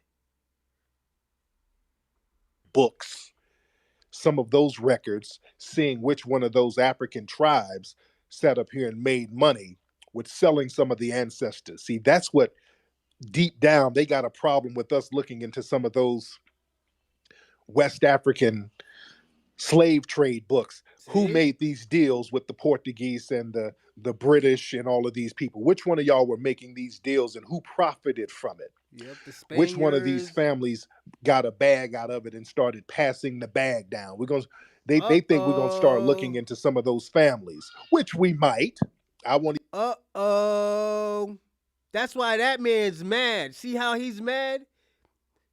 I told him everything about the blueprint. I was like, yo, we're giving you the blueprint where y'all can succeed in Africa and Caribbean islands. Look what he wrote. Shut your ass up, trader, and African's ass. You know, anti-African ass. Some stupid shit like that. Yo, my man, I just gave you the blueprint to how your country can succeed. And even if you're Black American, if you want to go back to Africa, you go back to Africa to them niggas who sold you. Go find them niggas who sold you. Instead of trying to fix that country, find them niggas who sold you first. I'll even say that we won't, but we'll get to that when we get to that. What's up, Jack? Hop on. I just wanted to really quickly address like your is it selfish for FBA to look out for their own interests? And I personally don't think it is. I think everyone should be looking out for their and their people's own interests. Yeah. And I think that's a perfectly reasonable thing. You're nowhere near Ethiopia. Your ass is somewhere. You couldn't tell if it was a ghetto. I'm telling you, bro, shit. You are not the FBS, but the Black African. Foundational bully, turn your microphone on. Hey, what's up, Tariq? Hey, what's up, everybody? What's up? Yeah, you know, There you go. I'm an African, but I like what you're doing in here. Please keep educating these Mufasas who just got fresh off the boat and complaining about the. Hold on, before we get into the trolling, yo, Africa, what have you done for your country? Where's the great progress to have you put in your country? I made workshops for places in Boston, prisons, schools. I was a part of those. What about you? What have you done? And I started in middle school, all the way into high school. What have you done? Instead of taking people's monies and trying to build a school and scamming niggas, what have you done? Oh yeah, you're probably from South Africa. Yeah, you're from South Africa. I could tell. You're a South African. Know how I could tell you're a South African? It's just how you talk. And know what? The white supremacists don't want nothing to do with you. They just gave you out the shanty towns. So try to fix South Africa and stop drinking out of fucking snake water, my nigga. Free healthcare, free education, free housing, especially these Arab worshipping bastards from Africa. Please educate them. They need to know that the Arabs started enslaving blacks 700 years before Europeans. But these motherfuckers think that the Arabs are, the lenient, the black African loving cult. So I know those are the ones who often come on these space troll African Americans. Please hit them very hard. And if you can, it's just safer to, ship back these motherfuckers who are ungrateful. Damn.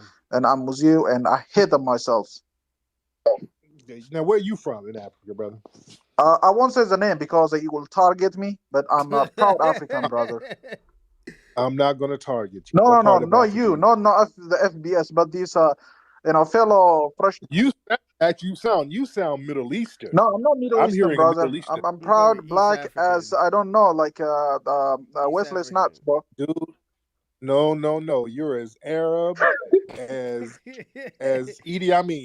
Trust me, bro. I can DM you. I can video chat you if you want to, bro. Dude, you are Arab. You are. No, Arab. I'm not. You want me to speak what African language do you want me to speak, bro? I smell a musty burqa No. somewhere in your household, Like any African language, bro. I'm from Horn. Oh, from the Horn of Africa? Yeah, you got it. No, the only horn are rhino horns that y'all ship over there to Dubai. Hey, Africa, we fought back. What about you? Did your people fight back, or did you just let them take your resources? My ancestors fought back. What about yours? Oh yeah, you got their culture now. Yes. You got European culture. We created a culture. We are the culture. What about you? What has your country created that is universal? Nothing. I'll answer it. Nothing. Buy some. Yeah, I'm telling you that, bro. We're tired of these. I just heard a spider monkey in the back. So what part of what's all these sounds I'm hearing? No, I'm telling you, bro. Ship them back. Ship these Mufasas back. We need these Africans back home. Abu. No, Abu. No. Ship them back, bro. Ship them back. Abu, go in there. You better turn the stove off before you burn the box, nigga. Yeah, that's. Yo, this is the shit that we have to deal with people, man, and that was a little bit more educational. I swear I had something in it. I should have just put it on each part, but this dude wants to argue with me. How you talk about European supremacy and you're in America? You're in America. How you talk about European supremacy and you ran from your country? That's why you can't stay on topic. Ma'am, yeah, that's just I'm white and I say so. Just like white supremacists, ma'am. You're doing a bunch of I'm white and I say so.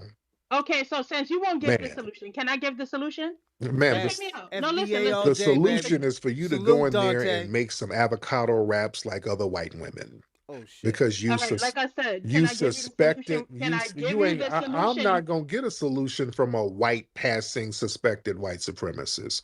You can't give me a solution, dear.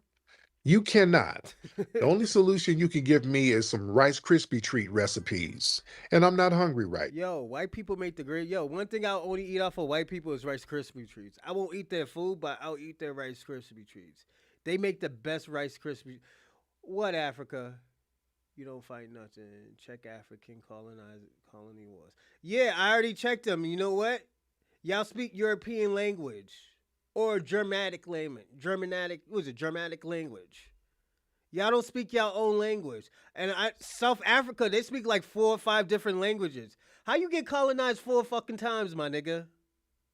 You speak like 4 or 5 different languages. That's how many times you got colonized. That's sad, my nigga. Come on, man. Go fight your country. Go fight for your country. Right now. But you suspected white supremacist women have been so historically insignificant, it's pathetic. Y'all haven't contributed shit to history. You know that? I'm trying to contribute to this conversation. You You haven't. keep That's muting me why because y'all you know I'm staying telling the out. truth. Y'all suspected white I'm supremacist telling the women. truth, and that's why you Y'all keep muting me. don't Anyway, contribute. like I Y'all don't contribute shit to history. For real, for real. We like got I was saying, yo, you kill my nerves. I really ma'am. can't stand you from the bottom of my feet. Ma'am, okay, ma'am, you smell like cocoa butter and wet dog. You're not at liberty to tell nobody anything, dear, with your little white pack. He's in England. You're in England, buddy. I know how I know you're in England. ARSES. That's English. That's English for ass. ASS. The nigga's in England. So you fled your country, nigga. African power, there's no African power. You fled your country. You're not even in Africa, my nigga. Hold on, what happened to homes for Haiti? Oh yeah, you gotta go ask what happened for homes in Haiti? You gotta go ask your girl Hillary Clinton. Yo, that's my nigga Kwame from Jamaica and Nigeria. Yo, what's up, Kwame? Yeah, African power, you're not even in Africa, my nigga. How you even talk? Let me tell you something. How you got so much African pride, my nigga, and you're not even in Africa? How? I don't know. Has your ancient ancestors told you to go to England and serve them white people, Jollof? No? That's Tariq. I told you he was a tether. That's my nigga Kwame right there. Kwame, salute to you, Kwame. He's gonna talk some shit. So if y'all wanna get at him, get at him. He's good for it. He's good for it. Salute Kwame. But yeah, yo, I just spoke to your cousin Kwame, African Power, who fled from South Africa. He's in England right now. Tell him to get you some tea and crumpets. Tell him send you some to New York, man. Passing self. Okay. Now get your bootleg Rachel Dola's. They're really cousins too. They're really cousins. African Power and Kwame. All wannabe Mariah Carey ass out of here. Damn, what the fuck? All right. Let me get busy about these suspected white supremacist women like her. They always, because that's you're like a little Karen. These women are so historically insignificant. Damn. Like, can we be real?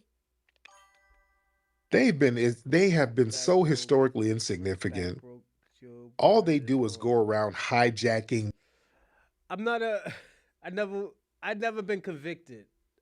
Have I ever been to jail? Yes, I have been to jail, but I haven't been convicted. I got a guns license. So I'm a everyday citizen, buddy. What about you? Oh yeah, you in England. Y'all can't have guns. Y'all barely can have a fucking knife. But hey, good luck to you, man. Tell your ancient ancestors to tell you to come home. Stop running. Stop running. You could go home. Fight the Dutch and the British and the Indians. movements, trying to exploit Black identifying people. They were complicit in slavery and Jim Crow. Yeah, I don't care about you claiming you got a Black grandparent or partially Black parent. You're passing. Therefore, you get some of the benefits of white supremacy if you can pass. And then you have some of the anti-Black vitriol of somebody who's passing. And a lot of these people who pass, they have a lot of vitriol towards Black society because, damn it, I was almost white. But yeah, a lot of you suspected white supremacists. You were complicit in slavery. You were complicit in Jim Crow. My nigga fucking. You've weaponized white womanhood from Carolyn Bryant and all the other white women. All you do is sit up here and uphold white supremacy. Once you get older and undesirable, when the white supremacist woman basically is just an incubator for white supremacist males. That's their job, to just be a white. Damn, he's very disrespectful. What's going on? I moved this up a little bit. You see? But let's talk and a little these bit. Let's talk suspected a little bit. white. We're gonna get in. We could talk our shit for a little bit. We'll do a 2 minutes talk, then we get back. We'll get to another video. African power. You're not even in your country, my nigga. How you even? You're not even qualified to talk to me, my nigga. And I'm gonna be personally honest. You will be a slave to your eternity. Let me tell you something. You're not even qualified to talk to me, my nigga. You fled from your homeland, your native land, my nigga. How the fuck you talking? How you telling me about Black power and African power and you fled, nigga? You fled. Then you went, hold on. Then you talk about white supremacy and you went to England, nigga. Those are the people who colonized your country, my nigga. What's going on? How much sense does that? Yo, Kwame, you see your boy? Your boy talks about Black power, African power, talks about, oh yeah, we all need to be together. He talks about white supremacy, but he lives with white supremacy now after he fled his country, my nigga. That's your cousin. You need to talk to your cousin, Kwame. That Pan-African, let me tell you something. Dr. Umar, only thing he's gonna do is fucking scam you, nigga. You're not gonna scam us anymore. We don't even pick up y'all phone calls when y'all do try to scam us. Once we see Indian numbers, Nigerian numbers, just any African country numbers, we hang up. We don't pick up. We can't pick up because we know y'all niggas are scams. Y'all trying to get y'all green card or y'all trying to steal money, my nigga? Like, come on. At least I respect them niggas because they stay in their country, my nigga. You fled your country, nigga. How you gonna talk about morals and ethics and you fled your country and you in old English clothes? You're not in your traditional clothes. You're not in your Zulu clothes. You in your old English clothes. Looking like George Washington, nigga. Come on. The fuck is wrong with you, nigga? You can't tell me shit, nigga. Talk about slave this, slave that. Nigga, at least we'll fight nigga, let me tell you something. At least we'll fight out of slavery or scare these niggas and say, yo, let's just let these niggas out. The money just don't add up. The math ain't mathing. You nigga, you obey, nigga. They don't even need chains for y'all niggas. That's the crazy part. They don't need shackles. All they need to do is take your resources, my nigga, and take your animals. And, white man, please help us. Please help us, white man. Or you be like, oh, our brothers in America, come and help us. The only niggas who's fighting in your country is the dude from, what's the Abraham nigga. None of y'all niggas ain't doing shit. All y'all niggas is just complaining, nigga. Y'all complaining about y'all country, nigga. Come on. That's all y'all do. Y'all complain. Oh, they're treating us like this, they're treating us like that. Nigga, if they're treating y'all like this and treating you like that, what are you doing? What the fuck are you doing in that country to tell them niggas you're not joking? Nothing. That's what y'all doing. Y'all ain't doing a motherfucking thing. So you tell your old dusty ass to shut the fuck up, talk about cow and, oh, now you want to change your way how you say ass. Go fuck yourself. You fucking giraffe eating, hyena wearing clothes wearing motherfucker. Supremacist women, they sit here and uphold racist institutions while they We're gonna go to the next one. Butter biscuit ass niggas. Oh man, pleasure talking to you, man. Was a major civil rights area. Oh, where you at, bro? Supremacy. And when I saw those videos, the series of videos on yesterday, that reignite my fight and my drive. How's for everything? what we do Hope for the everything's people. well for you. Yeah. And I called the elder brother, Riverfront Granddad. That brother there was up on brothers. Jamie Foxx apologizing. So everybody's lives and is so the whole we could be all driving around spaceship cars. You know what I mean? Oh, hold up. If this thing. That's branded. This area looks kind of weird. I hope I'm in the right spot. This is pettiness to the pettiness. Greetings, my brother. Welcome to the bus. That's your leader right there, Dr. Umar, who's scamming niggas. He got that shit from Africa, scamming niggas. He was a scammer.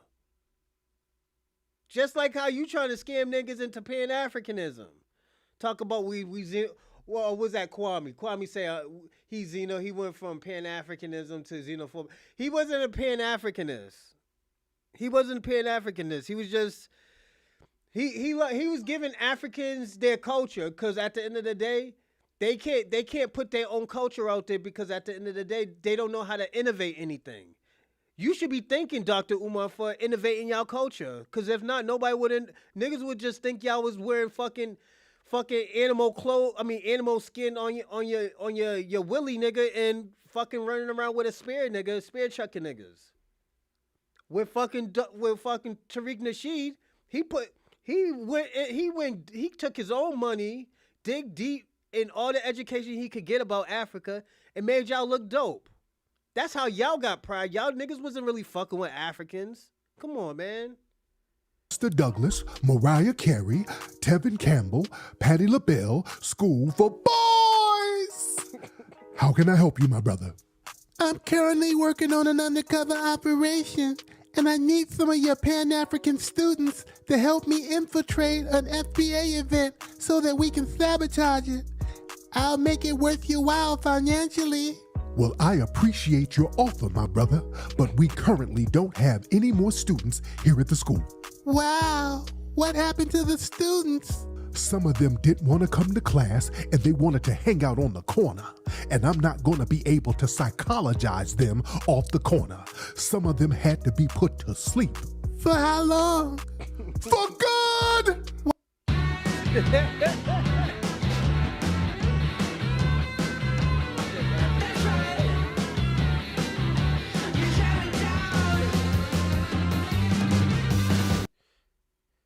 I bet you I could tell y'all one thing. I bet you I'm gonna tell you, and I know I'm being petty, but I bet you all those African country names was named by white people, right?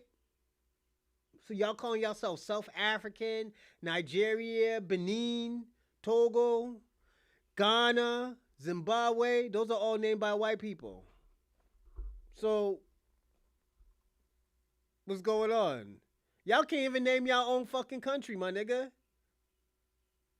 Y'all can't even name y'all own fucking country.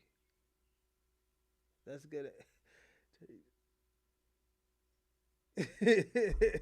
Oh yeah, Kwame's a Pan-African, so yeah, those are African names. Nigeria sold Benin out. Yes. Nigeria sold Benin out. Why is there a Benin City in Nigeria? No. It was all tribal lands. It was not countries. No. Those were all tribal lands. Those were not countries. Come on, Kwame. We cannot lie again. Oh yeah, Kwame has a thing about lying. I don't know why, but Kwame's lying. It's about no. It's named by white people. Y'all had tribal lands. It's like Egypt. It wasn't called Egypt. Egypt is just called the house of bondage. That's what Egypt means. It was Kemet or some shit like that. No. Tribal land. See, Kwame's trying to. That's Kwame's good at that. If y'all have time, subscribe to Kwame. Kwame, you gotta make some content, my nigga. You wilding out, man. Let's get into some All right, other Benny. shit. Oh, I know who this Benny person is. That's Yo, that why Benny don't you let the person. other guy speak? This, He was this speaking is the smart. Benny. You put him down. Okay. Benny, you're not gonna do this. Benny, No. this is Let him this speak. is the Let the this is an Ethiopian who's anti-black. This woman, y'all been trying to clout chase. Benny, you've been trying to clout chase, and y'all been trying to get me to come in your room to give you clout, and I'm not giving it to you.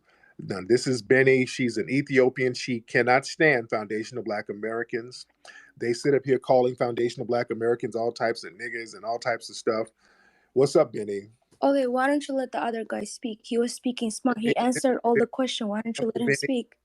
This is my job. No. Why don't you? Benny, sit down and have a falafel and relax. This is my house, Benny. I do as I please in my house here. Well, Now, how Benny, does it feel to be a transgender? Benny, Does it feel good? I know you're transgender. How does? Benny.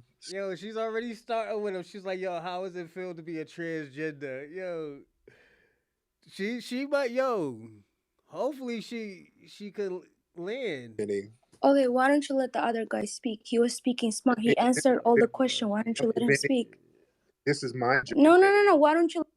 Benny, sit down and have a falafel and relax. This is my house, Benny. I do as I please in my house here. Well, Now, how Benny, does it feel to be a transgender? Benny, Does it feel good? Do you have I know a you're a question? transgender. How does? Benny, stop it.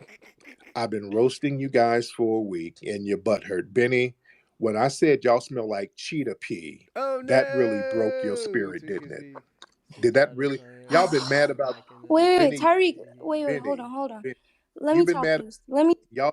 You've been mad, and your folks. I'll chat with you. I'll answer your question in a little bit, Ruben. Are you Spanish? Are you Mexican, my nigga? Yeah, you Mexican, so you probably getting deported or some shit. Y'all been mad about the cheetah pee joke, and that really burned your soul. Y'all been trolling nonstop. Did that hurt your feelings, Benny? Nah, Tariq, I don't got it. Let me tell you something. Benny. At least I wash my ass. No, you don't, Benny. No, you don't. You don't wash your ass. You smell like booty juice and flies. So, Benny, I'm tired of roasting you. I've been roasting you and your friends and your anti-black. Y'all running around yelling nigga, and y'all darker than us. Y'all been running blacker than us yelling niggas. You got the monkey nose. You know that, right? We're two monkeys. I got the monkey nose, and you got camel fur, ma'am. Okay. He's disrespectful. So we're twins. We're two monkeys. Your jokes don't even make sense. How does the fur come in? What the fuck? The fur comes in. What kind of joke? The fur comes in from your camel. What kind of jokes do you make? Can you tell me? The fur comes in from your camel, ma'am. Benny, you fled from Ethiopia to come here, and you're very disrespectful, Benny. Why are you so disrespectful? There's some cute Ethiopian women, but them bitches be having big heads. You're not Puerto Rican, my nigga. You're Mexican. That's not even a Puerto Rican last name, my nigga. That's a Mexican last name. It's all right, nigga. If you're all right, you about to get deported, nigga.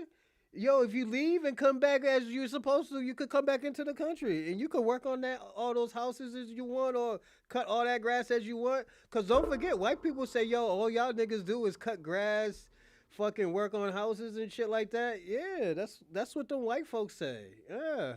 So you could go back, you could come back, my nigga. Come on, it's all right. Respectful to foundational Black Americans, ma'am. Go ahead, Benny. First of all, I don't give a shit about whatever bullshit. Watch your little potty mouth, ma'am. Watch your little potty mouth. You got a stinky mouth. Your mouth is stinky just like your underarms. So let's try it again. Why do you have so much disdain for foundational Black Americans, ma'am? I don't give a shit about whatever bullshit you guys have. ADOS didn't work out for you guys, so you turn your name to fucking... Okay, ma'am. Watch your... So also too, the word FBA came from so Tariq made the name Foundational Black American, but the ideology came from Claude Anderson. I got this man's book. Give me a second. I'm sorry, everyone. Claude Anderson, this guy right here. I got mad books. Claude Anderson right here. Black Labor to White Wealth.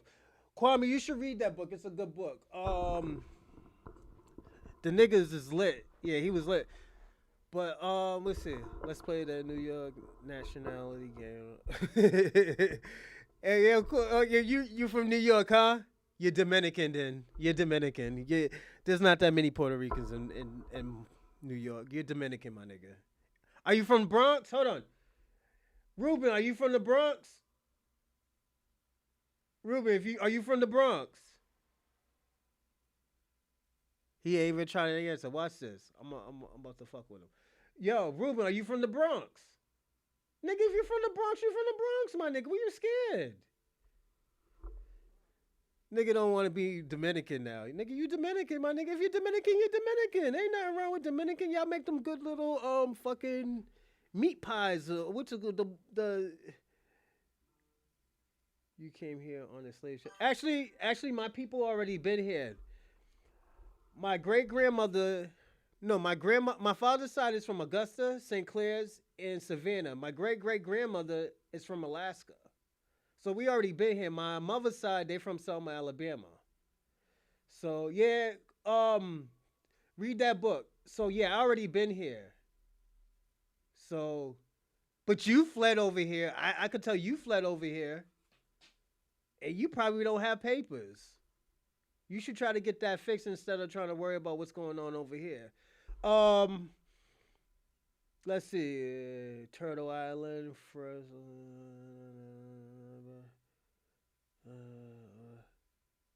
there was already people in Florida, man. Are you serious? Are you high or something? My nigga, come on. You can't be... Yeah, I told you that. That's where he got the ideology from. But Dr. Claude Anderson said something. He said, was it Black natives or like American Native American, some shit like that. I probably might do a reaction video on that. But Claude Anderson, that nigga's the truth. This is the guy who started all of this stuff. He's the blueprint of the foundational Black Americans, actually. Like Tariq is the one on the forefront who gives us the information, but Claude Anderson was the one who made this blueprint years ago. Before, like, before foundational Black American was a thing. Yeah, see? So, shout out to you, was it? Windtalker Kimmy. Shout out to you. You too, MC. You too, Ruben. You too, John. Kwame, you always here, but salute to you too. You too, Ruben, again. Christopher. Salute to all y'all niggas. Even you, African power, even though you're not in South Africa, you're in fucking England. This is the fake African power is the fake African pride type of motherfucker. He's not even in his own country. He's in England right now. Eating crumpets and drinking tea. Eating fish and chips with all that fucking batter on it. Potty mouth. Your mouth is filthy just like your homeland, ma'am. Oh, shit. And that's why you fled. Please don't bring your filth over here, ma'am. You're very disrespectful after everything foundational Black Americans have done for you. All right, let's try it again. Ma'am, do you have anything to say? I don't want I have you a to get question. I have a question, Tariq. Ma'am. Respectfully answer my question. Okay, I will. Go ahead, ma'am. Go ahead. Can you explain your language? We have a country, we have a language. Right, it was Native Black Americans, yeah. So yeah, he had the idea of it and stuff like that. That's why I say he's the blueprint of the foundational Black American. Like, this is, you gotta look at it. Claude Anderson is basically Tariq Nasheed's teacher. He taught Tariq Nasheed all this crazy shit. The way he's talking all this shit and y'all talking about it's divisive. This shit came from Claude Anderson. So why don't y'all have that type of smoke for Claude Anderson? You know? Kwame, don't start that shit. Yo, that Mississippi shit, you know why? Because we talked about that, was it 2 episodes ago, man? Yeah, Kwame's on his bullshit right now. He's trying to entertain, so salute to Kwame. Do your Foods you thing. eat, do Y'all you do have y'all thing. those? Y'all Can you crash name out, it? y'all What crash food do out. you eat? Hyena meat and injera. Nah, You eat that's not even our culture. See, you're mixing up a culture. You what's know, your food, that's dear? how I know He said Black What's your Americans are food, hyena meat and dear? uneducated. injera, You guys nigga. don't He's even know crazy. What's Africans' your food? culture. What's your I food? don't need to tell you Tell me your injera. food. You want me to speak my language? What? Amarinha. I speak Amarinha. You can't Okay, even. You had to make up a new language for you to ma'am. speak. No, I You did not. had to. No, I did, She's ma'am. mad, I yo. was She's speaking heated right Tutnese, now. Papiakute, Lulavuve, or Retusase. That is the foundation of Black American Tut language. And I didn't flee from my homeland, ma'am. You fled from your. The reason why you're not gonna find any African in your lineage because they didn't have census. So they don't really have anything on their yeah, my family's from Alabama too. Selma, Alabama. My mother's side. What's wrong with Alabama? I could talk about your country too. You supposedly say you're from Puerto Rico. Y'all niggas fuck y'all cousins all the time. So what's going on? No, it's just everybody. All the foreigners go to New York because it's a weird thing. They go to New York, in Massachusetts, kind of, sort of Massachusetts. That's why you got a lot of you got mad Cape Verdeans in Boston, mad Cape Verdeans, Dominicans, but there's mad black people. There's more black people though, you know, because most of us came from the South, you know. You're not in your own. I'm not in my own country. What country am I from, Ruben? What? Yeah, they wilding out. I told you. I did find some UK, Irish, and Scottish, but guess what? They were. Well, I'm gonna say this: when you find like dark people in England, it's because they were Moors. The Moors built England. The Europeans didn't do nothing. They just basically inherited that shit. But the Moors built everything. You know, like what the Spaniards used to do, I think I talked about this. The Spaniards used to do, they used to sell their daughters to the Moors because they were high class men, high class families and lineage because they built everything. So that's why I always tell people all the time is like, you know, they're not gonna tell you the full history. They're gonna tell you the history that they want everybody else to know. You know, so yeah. Yours. How do you say flee in your language, ma'am? Oh I don't need to no. tell you. And Ma- the And second what's your thing, food? You said I food. was What's never food, I was ma'am? never a slave to come here, unlike you. Ma'am, your people are enslaved over there in Libya and Dubai right now, ma'am. Oh Your people are no. enslaved. They're being sold into slavery right now by It's Arabs. over 63 Ma'am, your people are being years sold by By Arabs. ago. Arabs. Where are Yeah, you getting by They're Arabs. Arabs? not. How you Up get there in Arabs in Libya. each Snorlax. wait, Yeah, wait, wait, ma'am, hold up on, there hold in on, Libya. hold on. They're This taking is your my folks up there, home. Wait, ma'am. wait. This is Down, my calm down. Your home. I folks did are not being enslaved now, flee. ma'am. My roots are Right here. now. My family Your roots folks are are being here. enslaved. Now tell us about this food. Tell us about this food of No, yours. Salute to Pan-African. New York is tough one. Yeah, well, I'm gonna say this. New York used to be black. It used to be like black. You probably had very rare people from the islands in New York in the 1930s. They all came in the 50s and I think the 60s. Yeah, I think they came in the 60s. Um, I'm gonna say this. Yeah, New York is very different because like everybody always think, oh yeah, the Italians, they the ones with the suits and shit. No, it was Black Americans, the zoot suits and shit like that, and we always used to dress casual back in the days with the dress pants, shirt, all that shit. So it wasn't.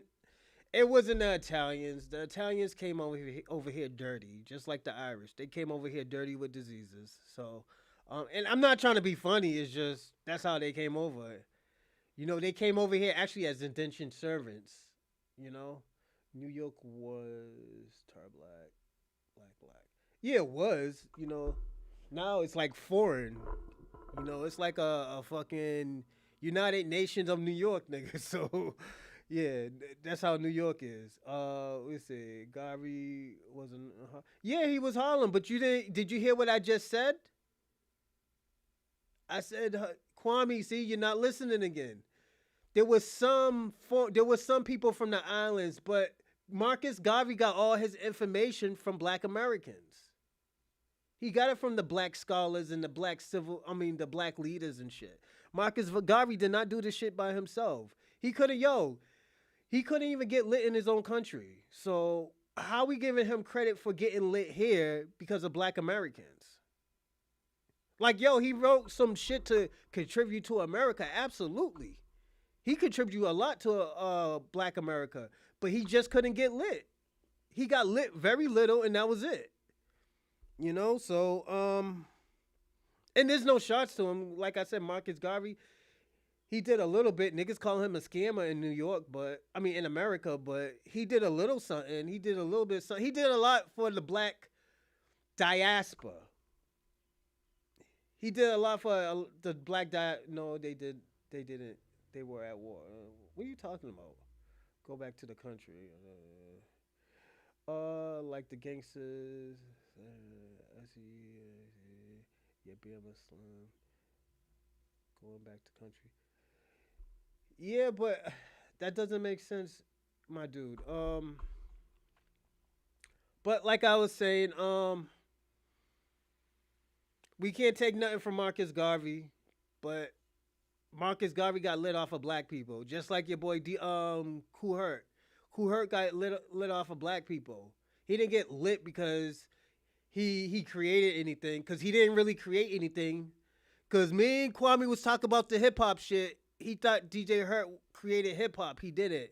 He just basically used all the hip hop elements that was already created by like Rudy Ray Moore, fucking was it LaRock?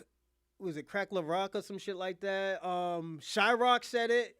Your girl Shyrock said it, and she's from New York. So, see, Pan-African saying they didn't contribute anything. Salute to Wintaka Kimmy, sorry. But yeah, we're native to this land. You know, because they were calling everybody niggas. Even the red natives. They didn't know what they were.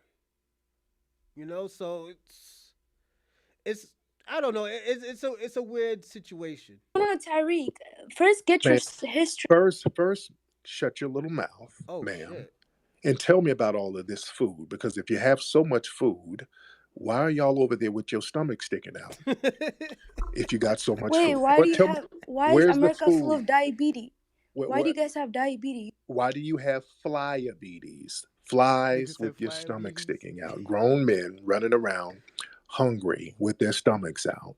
Where's all of this food? Tell me about the food, ma'am. Well, at least I have a father, unlike you guys. Ma'am, and your father sold bussy for a green card to come here to have an anchor baby. So, ma'am. Wait, Tariq, I have a question for you. No. You don't ask me a question. I ask you, okay? No, ma'am. No. This is my house. This is not your hut. This is my house. And I run what goes on here, ma'am.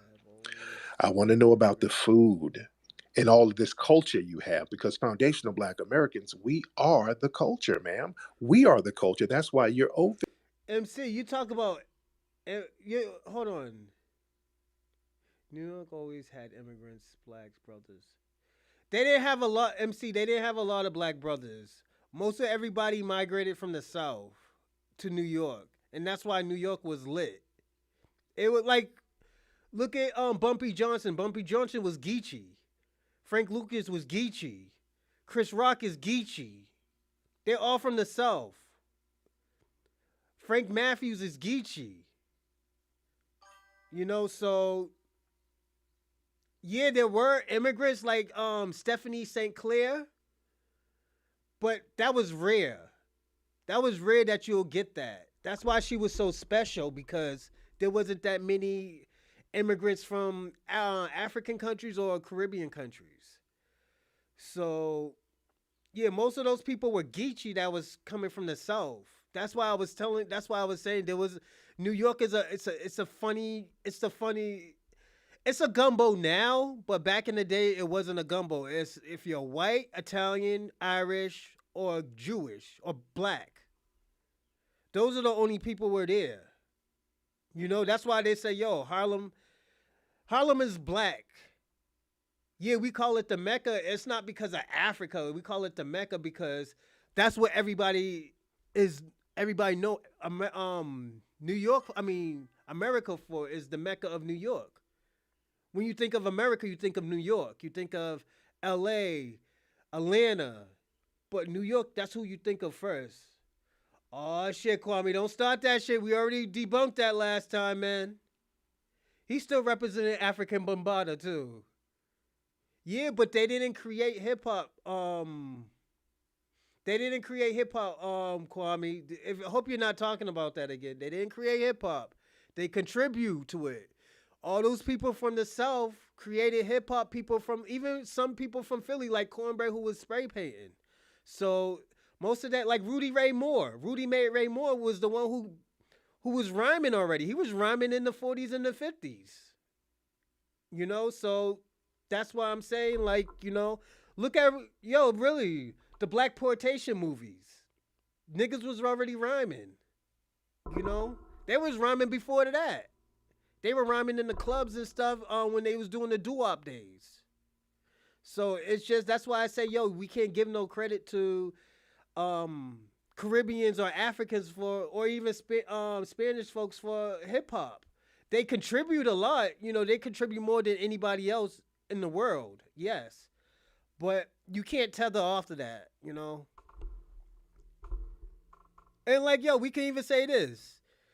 Biggie Smalls is one of the greatest rappers of all times, even including with Big Pun. We could say they're one of the greatest rappers of all times, but at the end of the day, they only got a few albums.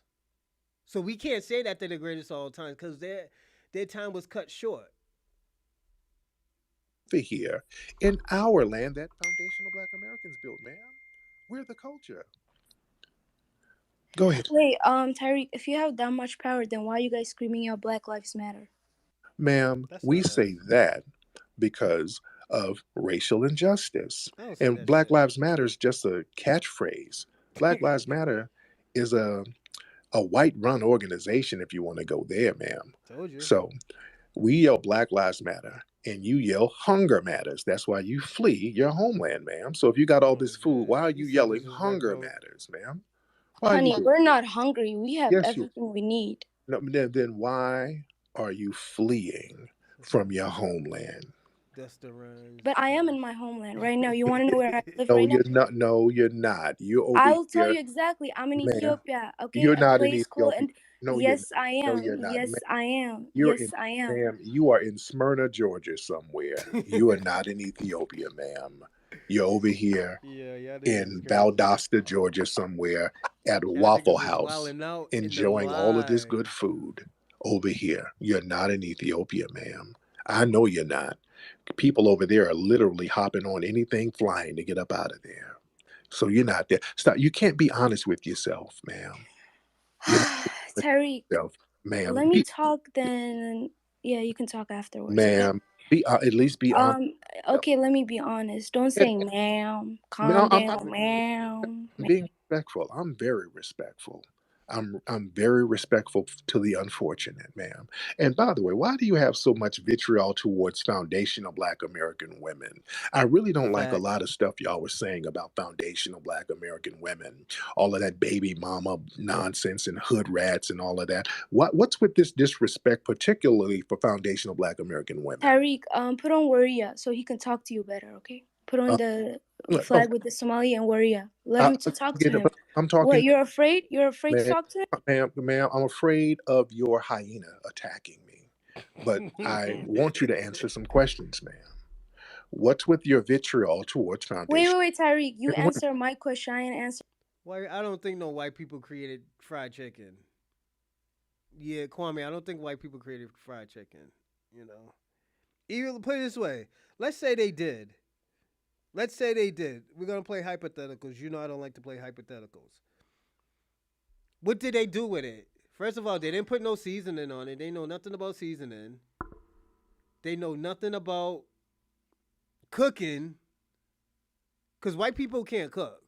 So how they make fried chicken? What, they put chicken on a fucking stick and try to cook it? Y'all niggas called it fried chicken? Nah, my nigga, we was getting busy over here. Yeah, we was getting busy over here. Come on, Kwame, don't do that, man. Why you always doing shit like that, man? Kwame starting bullshit. We ain't no damn Africans. Okay, ma'am. I'm gonna do like your homeland did and make you flee from here. If you're not gonna troll and you're not running things here, ma'am. No. You're not running things here. I'm gonna cut you off just like your food supply. Oh no. So calm down, listen, and respect the room, ma'am. All right. Do you have anything constructive to say? I have a question to ask you. Okay. Before you ask your question, you're gonna have to answer mine. Why do you have so much vitriol towards foundational Black American women? First, answer my question. Ma'am, you answer my question. Well, you answer my question. Ma'am, get your little ashy ass off my page if you're not going to ask my questions. You're going to have to answer my questions. I'm not going to let you babble. Facts. Ma'am, this is not the immigration office. You're going to have to answer some questions because I don't want to hear what you have to say. Now, answer my question. Shit. Or I'm going to throw you in the ash can. Wait, Tariq. First of all, Oh, there you go. Okay, get off my thing. Now I'll get your other guy on. Oh, salute to Salah. Salute to you. Hey, what's up, Eric? Eric Cronton. Salute to you, my man. Who else? Eli, salute. Autobot Diva, salute to you too. Yeah, salute to y'all, man. Yo, we doing big now, right now. Okay, now the other guy, where is he? The other anti-Black. Okay, right here. This guy right here. Warya. Now, this is a Black Somalian who hates foundational Black Americans. Okay. Damn. Okay, this is Warya, and he's been trolling, and he's so butthurt because I said he smells like cheetah pee, and he's been so hurt, and he doesn't know how to handle that. Yeah. He's been very upset about that. He's been trolling and calling foundational Black Americans the N-word, just making so many disparaging remarks. Warya, turn your microphone on, sir. Nigga say he smell like cheetah pee. Turn your microphone. There you go. Why are you disrespectful towards women? Okay. Why have you disrespected foundational You're here making fun. Okay.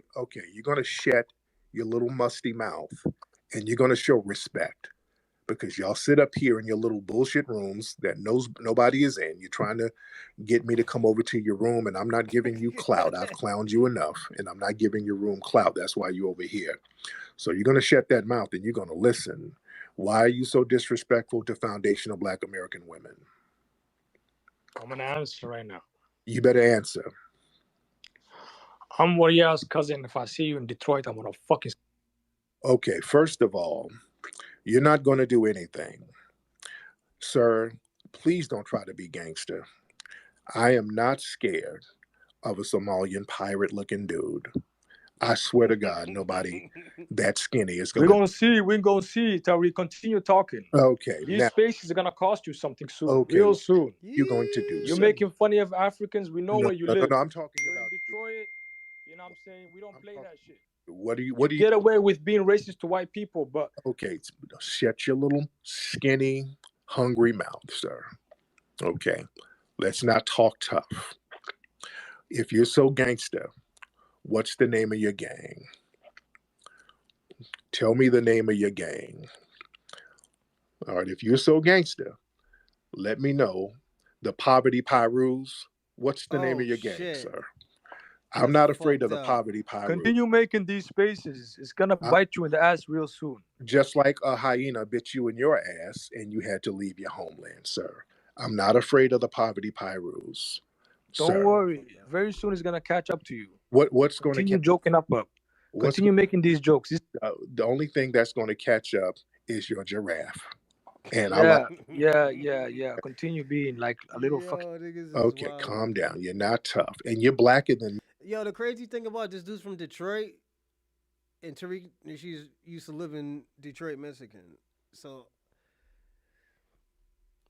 he ain't gonna do nothing. It's sad to watch, but it's amusing to understand. Yo, he's being petty, man. He has to be petty. The thing about it, I learned that when you have to be petty, it's for a reason, man.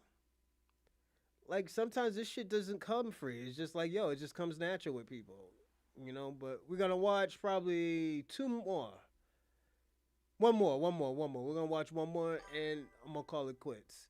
And I'm gonna do something later on. How many Europeans did you look this they asses today? America, don't forget to swallow that European. Bro, you're in Europe. What are you talking about? Hey, African Paul, you'll be all right, man. Once you flee back to your country or they deport you, bro, you'll be good, bro. You can eat all the giraffe meat you want. You don't got to take a shower every day, and you don't got to pay for water anymore because y'all wash y'all ass in the ocean. So you're good, my nigga. Oh, is it too loud?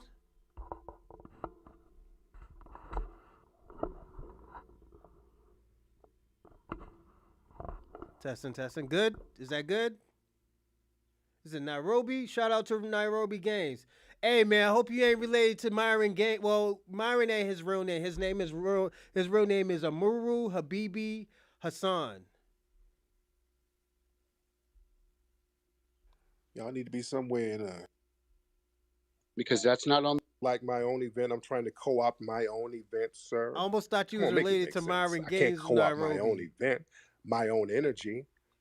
You announced that your event. No. Come on with the back. Come on with your trolling now. You got to make your trolling make sense. I got the energy going for the event, and then you didn't. And you know that. Come on, man. Your troll points are failing, sir. You didn't get the permit. Got it though. I got it. It's happening on the 5th. I mean, you're babbling? Do you think your babbling is going to stop this phenomenal event that's happening on the 5th? What do you think that's going to do, sir? Well, I think it's going to bolster your image, but it's not going to. Camellia, my image is already bolstered, shout out sir. To you. I'm already that dude, so I don't need any more bolstering. Right, sir. We know that thanks to Revolt. Right. But the event is going to pop off, and why you seem a little salty about that? Why are you so salty about my event popping off? Why are you so upset? So yeah, you got the Diddy juice. We understand. Oh, what's with y'all moist dudes? Y'all got this bug in your ass about Diddy. What's with this thing about Diddy? That's African power right there. What's with that, man? What is that about with you guys? You can play the mute button like a piano. That yeah, because you whining like a hoe now. Oh no. What kind of stuff is that? You whining about Diddy. Diddy has nothing to do with what we're talking about. You sound like a male hood rat right now, sir. Oh no. You and Diddy. What are you whining about Diddy for? You're just whining about random men. Why are you whining about random men? That's what bitches do. Why are you whining about different men? You just finding a man about. Okay, sure. Okay, so let's really come on. Why are you're whining about men? Get your ass up. Well, let's talk about reparations. Let's talk about reparations. 1870. Okay. You're repeating yourself like a woman. Damn, was he on coke or something? That's what women do. Just kind of say stuff over and over. Let's talk about reparations. Yeah. I just don't like your feminine energy, sir. Okay, cool. So let me just ask you a question. 1870 census. Your energy is feminine. Calm down, because I don't like talking to feminine men. Now that you're deflecting again because you're getting emotional now because your trolling is failing. But okay, now that Okay, you so 1870 census reparations. uh-huh. What are we supposed to put down on the paperwork? Should we put down FBA or what else? And if we're saying that the 1870 census is how we prove how we deserve reparations, what terminology should we put down on the paperwork? I'm asking you right now. What's the terminology? Should we put FBA? Because that's not on the records. That's not on the slave bills. That's not on anything congressional. So I'm asking you a question. I don't even understand the context of the question. What does it? The question is reparations in the terminology. FBA is not on any paperwork on anything historical. It's not on any piece of legislation ever. Should we write down Negro right now? Should we write down Negro? Yes, sir. Yeah, absolutely. All day, every day. Yep. Okay. Exactly. So For our ancestors, yes. That's the only way, and that's the only way. So you think the only way we'll get it if we write down, we start referring to ourselves as Negroes? We're not going to follow what you're saying because it's been proven erroneous. Whoa. No, I'm asking. Slow down. People had to ask you on it. No, you're not going to babble your way out of it. You said, in order for us to get reparations, we should start labeling ourselves as Negroes? It's not. We don't have to label ourselves. That's not what we're talking about. We're talking about our actual delineation. Okay, that's not what we're doing. We're labeling ourselves. That's not labeling ourselves. So what do we label ourselves? You just said we should call ourselves us. You tried to label us. You just said we should call ourselves Negro. I asked you what's supposed to go on the 1870s. And I said Negro. You said yes. We should call ourselves Negroes. You said yes. So you can't even stick by what you said. No, dude. I'm sticking by it. You just said we should call ourselves Negroes, and that is goddamn ridiculous. And when you realize how ridiculous you sounded, you tried to backpedal and bussy pop. Hey, yo, African Power, let me ask you a question. I was watching Tariq Nasheed, and he said some shit that, it just popped in my head. Yo, why do y'all try to make us like secondhand Africans?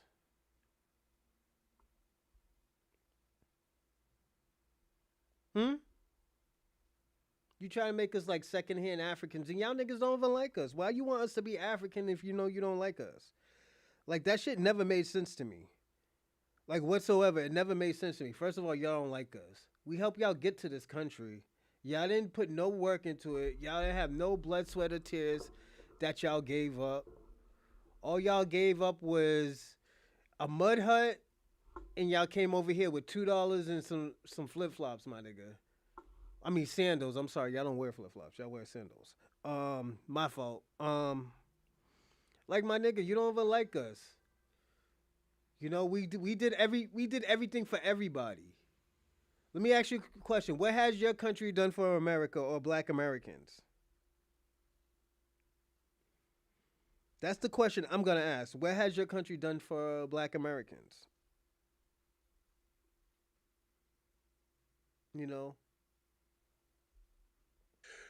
This is why these bad faith arguments don't really work around real men, you see. And you think you're going to try to babble your way out of it with these bad faith arguments. You little emotional nigga. And you don't even sound like you're FBA. You're not an FBA. I can tell by your emotional bitch-made swag and your bad faith arguments, dude. You're not FBA. So yeah, I'm definitely not FBA because I don't agree with your terminology. That's what I'm talking about, African Power. It's just you're like, not a foundational Black American. I asked you a question. You started going into white supremacy, my nigga. You come from your country is ruled by white supremacy. You're from South Africa. You're so salty. You're right. You're right. You don't You're like right. us. You're right. Good job, Tariq. Why you want to fuck with us if if you don't like us? I don't get failed fleeing. You don't see us as your brothers. You don't see us as your equals. You don't see us as family. You a jealous, failed tether. Oh, you want us to do all the work for y'all. From a homeland he failed. Makes sense. And you're over here seeing how much respect and influence we have that you could never get. and you're trying to babble and tether wine with bad faith arguments to project your damn jealousy. Did I hit it on the money, brother? You're right, Tariq. Okay, Tariq, I am from Jamaica. Okay, I'm so. Now we're done with you. We got you right. Now get your Nigga said I'm from moist Jamaica. kente cloth thong wearing ass off my page. Oh shit. All right. You jealous tether. Y'all niggas is Okay. crazy. Let's get some more people on here. Let's get General Swarming. All right. What's up, General? General, hop on, man. If you're ready to get on. General. Ourselves, you know what I'm saying? Who are you tired of? Who I don't know who you're talking about. I'm talking about people. Okay, this sounds like a white man trying to sound like a black Southerner. Now, what's with this weird accent you're trying to put on, man? What do you sound like a white man as a Southerner, man? What you talking about? I'm talking about dudes trying to put that bussy on my ass when I'm trying to get some fish. Look at us crazy when we want nothing to do. Yo, real talk. Was it CTH Hussey or something like that? TH Hussey, I think it is. Yeah, you're right, man. You know, African Paul, he's just wilding out, man, because, you know, he's butthurt that niggas don't want to help him no more. Don't want to help his country no more. You know, it is what it is. Niggas don't want to help your country no more. Niggas is tired of your country, you know? Y'all niggas always got y'all fucking hand out. We always got to give you some rice, the rice bags and shit. And, like, niggas, we tired of that. Y'all niggas need to, you know, do your own work and shit, you know? Y'all niggas is too wild. Yo, really, man. Yo, we be giving, America be giving fucking Africa them little rice bags and stuff. The fat white bitch be giving y'all, what's the fat white bitch name? Sally something. Yeah, fat white bitch. She probably ate up everything and gave you just rice. Yeah, man. You know, hold on. This is why some Africans were sold to slavery, ignoring Yeah, yo, real talk. Because the thing about it, like, yo, we were just listening to, like, yo, if we really go back to Africa, we're going to figure out who sold us. Well, some of us, because don't forget, me and Kwame was in this space, what was it, like 2-3 days ago, Kwame? Kwame thought, like, there was, like, 10 to 15 million Africans that came to America. I was telling Kwame there was less than 400,000 that came to America. But it was just the total that went to, like, Brazil and other countries. But don't forget, there was probably like a few million. I told Kwame, like, yo, we can even say like 2 or 3 million. It still doesn't add up to 44 million Black Americans in America right now. I say it doesn't add up. I was like, we can even have breeding farms. It just doesn't add up to 44 million. You know? That's why I told him. Then when we looked it up, it was less than, it was like, what, 388,000, I think? So it doesn't make sense. That means we were already here. We were already in this country. So how the fuck, that's why I say, how the fuck they gonna send us back? That's why they call it the freedmen, because there was only a few that came to this country that were freedmen. I mean, that were African. But most of us was already here. We already native to this land.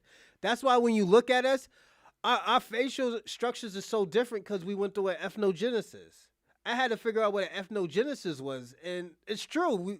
Like, even white people go through ethnogenesis. That's why you got white people that look like different from others. Some look like a caveman. Some people look like a fucking vampire. You know, it's just, they look different. You know, FBA to not work EBT. Yeah, we don't get EBT like that. White people are the kings and queen of EBT, so we don't get. I wish I got EBT so I don't have to pay for groceries, but I got to pay for groceries, my friend. And I always tell people all the time, if we do go back to Africa, where are we gonna go? What, to Ghana, Nigeria? Those wasn't Nigeria. There wasn't Ghana or Nigeria in those times, because Nigeria just became Nigeria in the early or the late, probably early 1900s or the late 1800s. So it just doesn't make sense. We were already here. It's just we went through an ethnogenesis because we were mating with the fucking the red natives. Well, what smells like fish is your boy Gina. That's Oh what shit, he smells says like boy fish right Gina. now. That's that smell you. Your boy Gina is stinking, and you need to take a duty douche, okay? Because you're very right now. You need to take a dude douche because you're really, really emotional right now with this weird accent you're trying to adopt. But anyway, let me get you out of here. Okay, Lord, man. Boy, I know that good meth don't come in yet until the first. Yo, African power is Yeah, wild. that middle of the month, meth, it hit different. I know, guys. Shout I out know to you you. don't get to smoke Never as give good up, as you Ness. can on the first. And a lot Shout of your out drugs to are laced with Sadu fentanyl right Berry. now, If so I it's said your making name right, if y'all I butcher react your name, I'm different. I sorry. get it. I get What it, else? man. But look, Fly just a couple Tucker. more weeks. The Shout out first to is you. coming, boy. You're gonna get a nice good batch. You'll get a nice good batch, niggas is and your wildin' dope ain't right gonna now. be stepped on, and you can get a high that'll level you out. All right, let's get who's this Oh brother? my God, What's y'all up? niggas is wildin', Max huh? Slug. Let's get Yeesh. Max Slug in here.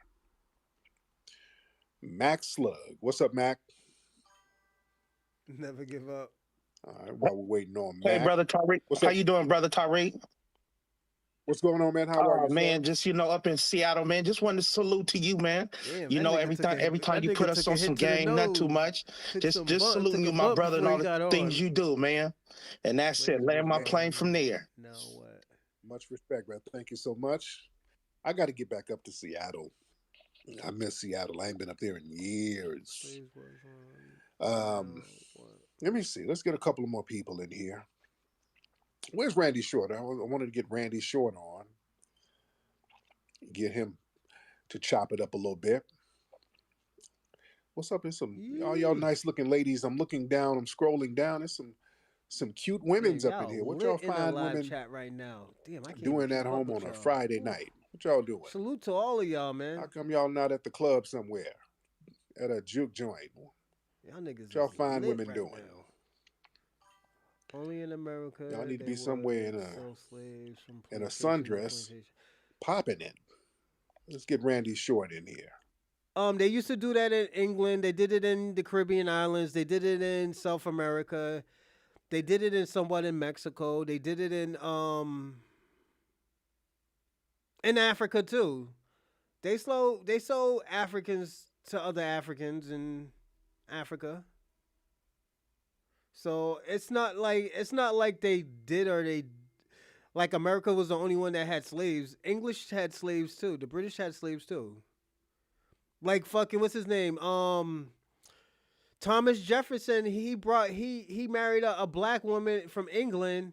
He said when he had kids, he didn't want them to be slaves. He's like, yo, make sure that the kids don't be slaves. He's like, then she's like, I'll marry you. I forgot her name and everything. So yeah, the shit was going on in England, but they were free in England first. It's a weird situation. Hey, thanks, never give up, Ness. But yeah, it was already like that in England. Wakanda is a base of definitely they were selling Africans off. Yeah, they were selling Africans. But you gotta look at it. They were selling Africans but the first people who started was it the Liberians, I think, or I forgot. They were like some Arab Africans. And that's where the Europeans got it from. The Europeans got it from the Africans that were selling Africans. Yeah. But once they were let free and went to migrated to West Africa, the tribes in Africa were selling Africans, but they sold them to the white people. Because white people would have never lasted in the jungle. Just as like in South America, they would have never lasted in South America. They were like actually dying off, so it is what it is. And you're from South Africa. The only real good leader that y'all had was Shaka Zulu. And his brother was trash. Then after that, the French and the British took y'all niggas over. So it's just oh yeah, them two. The Senegal. But the thing about it, there was no such thing as Ghana and Senegal at the time. Even Nigeria, because Nigeria used to be a part. Nigeria, was it Benin? Benin used to be like 3 countries, I heard. I heard it used to be Nigeria and it used to be Togo. All of those used to be one country until they broke off. Nigerians, so like I said, Nigerians sold Benin out. So that's why when was it the English came to Benin, because Benin used to have one of the greatest military of all times. Like the resources that they had was to build other things. Like they helped build the Great Wall of China. So it's like Africa has history. It's just Nigerians sold them out. You know, like Nigerians sold them out for Jollof biscuits. It's just they had an ill military. They used to have this flag with somebody cutting off somebody's head and shit. Benin. So and this is why I always say I always big up Benin because of that shit. They fought and they lost, but they fought in England. The British, they always burn everything down and take their antiques and shit. That's why they have their antiques in England now.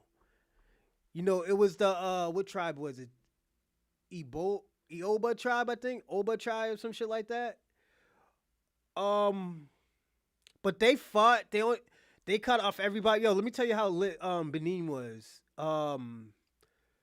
So their kingdom used to be called the Kingdom of Benin. They used to cut off niggas' heads and shit. So they cut off everybody's head and only sent 6 people back and told them if they ever come back again, we're gonna kill everybody next time. And they killed mad Nigerians because Nigerians was the one that sold them out to the English. So the English sent them down there with a few fucking British people. So yeah. Yeah, them niggas be getting lit, man. That's why I say I only give it up to Benin. Benin really held their nuts. That's why their country's all fucked up. And this was in the early 1900s, too, when they lost their country. Let's get Dr. Short in the building. What's going on, Dr. Short? Let's get your microphone on. It's open. How are you, Brother Tariq? Oh, good. Now, look, first of all, now how are you? Are you know what their get down is? We need to absorb all the negativities. So whiny the black and brown myth that I've been talking about. But I'm gonna land right here, clunky. But if you were I'm gonna to land right kind here, of extend everyone. that to And oh yeah, salute to all y'all who sent Cash App. I didn't get to look at it yet.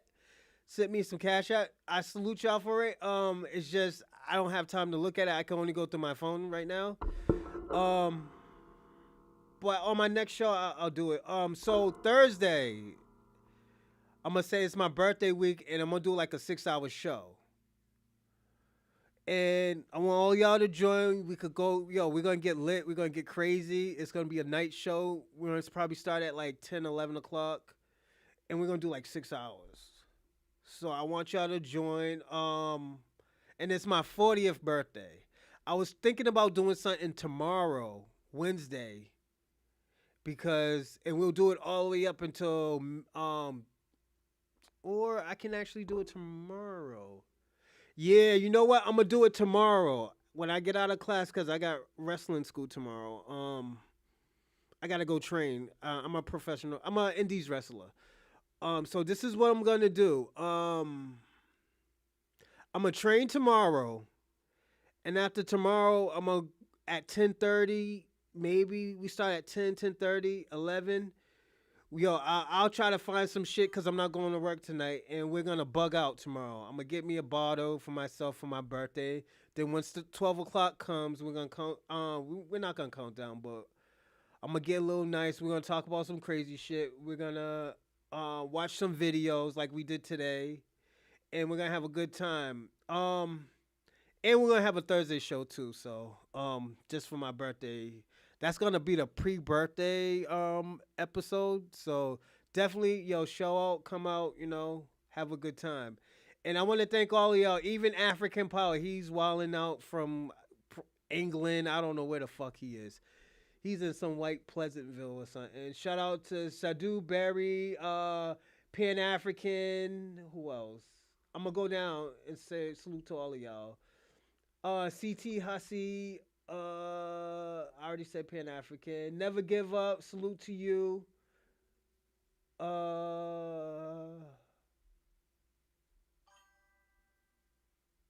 else? Fly Tucker. Salute to you.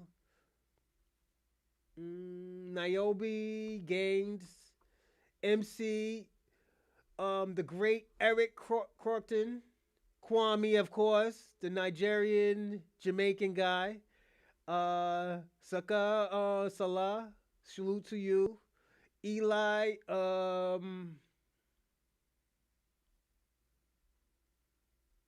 MC, Autobot Diva. Damn. What else?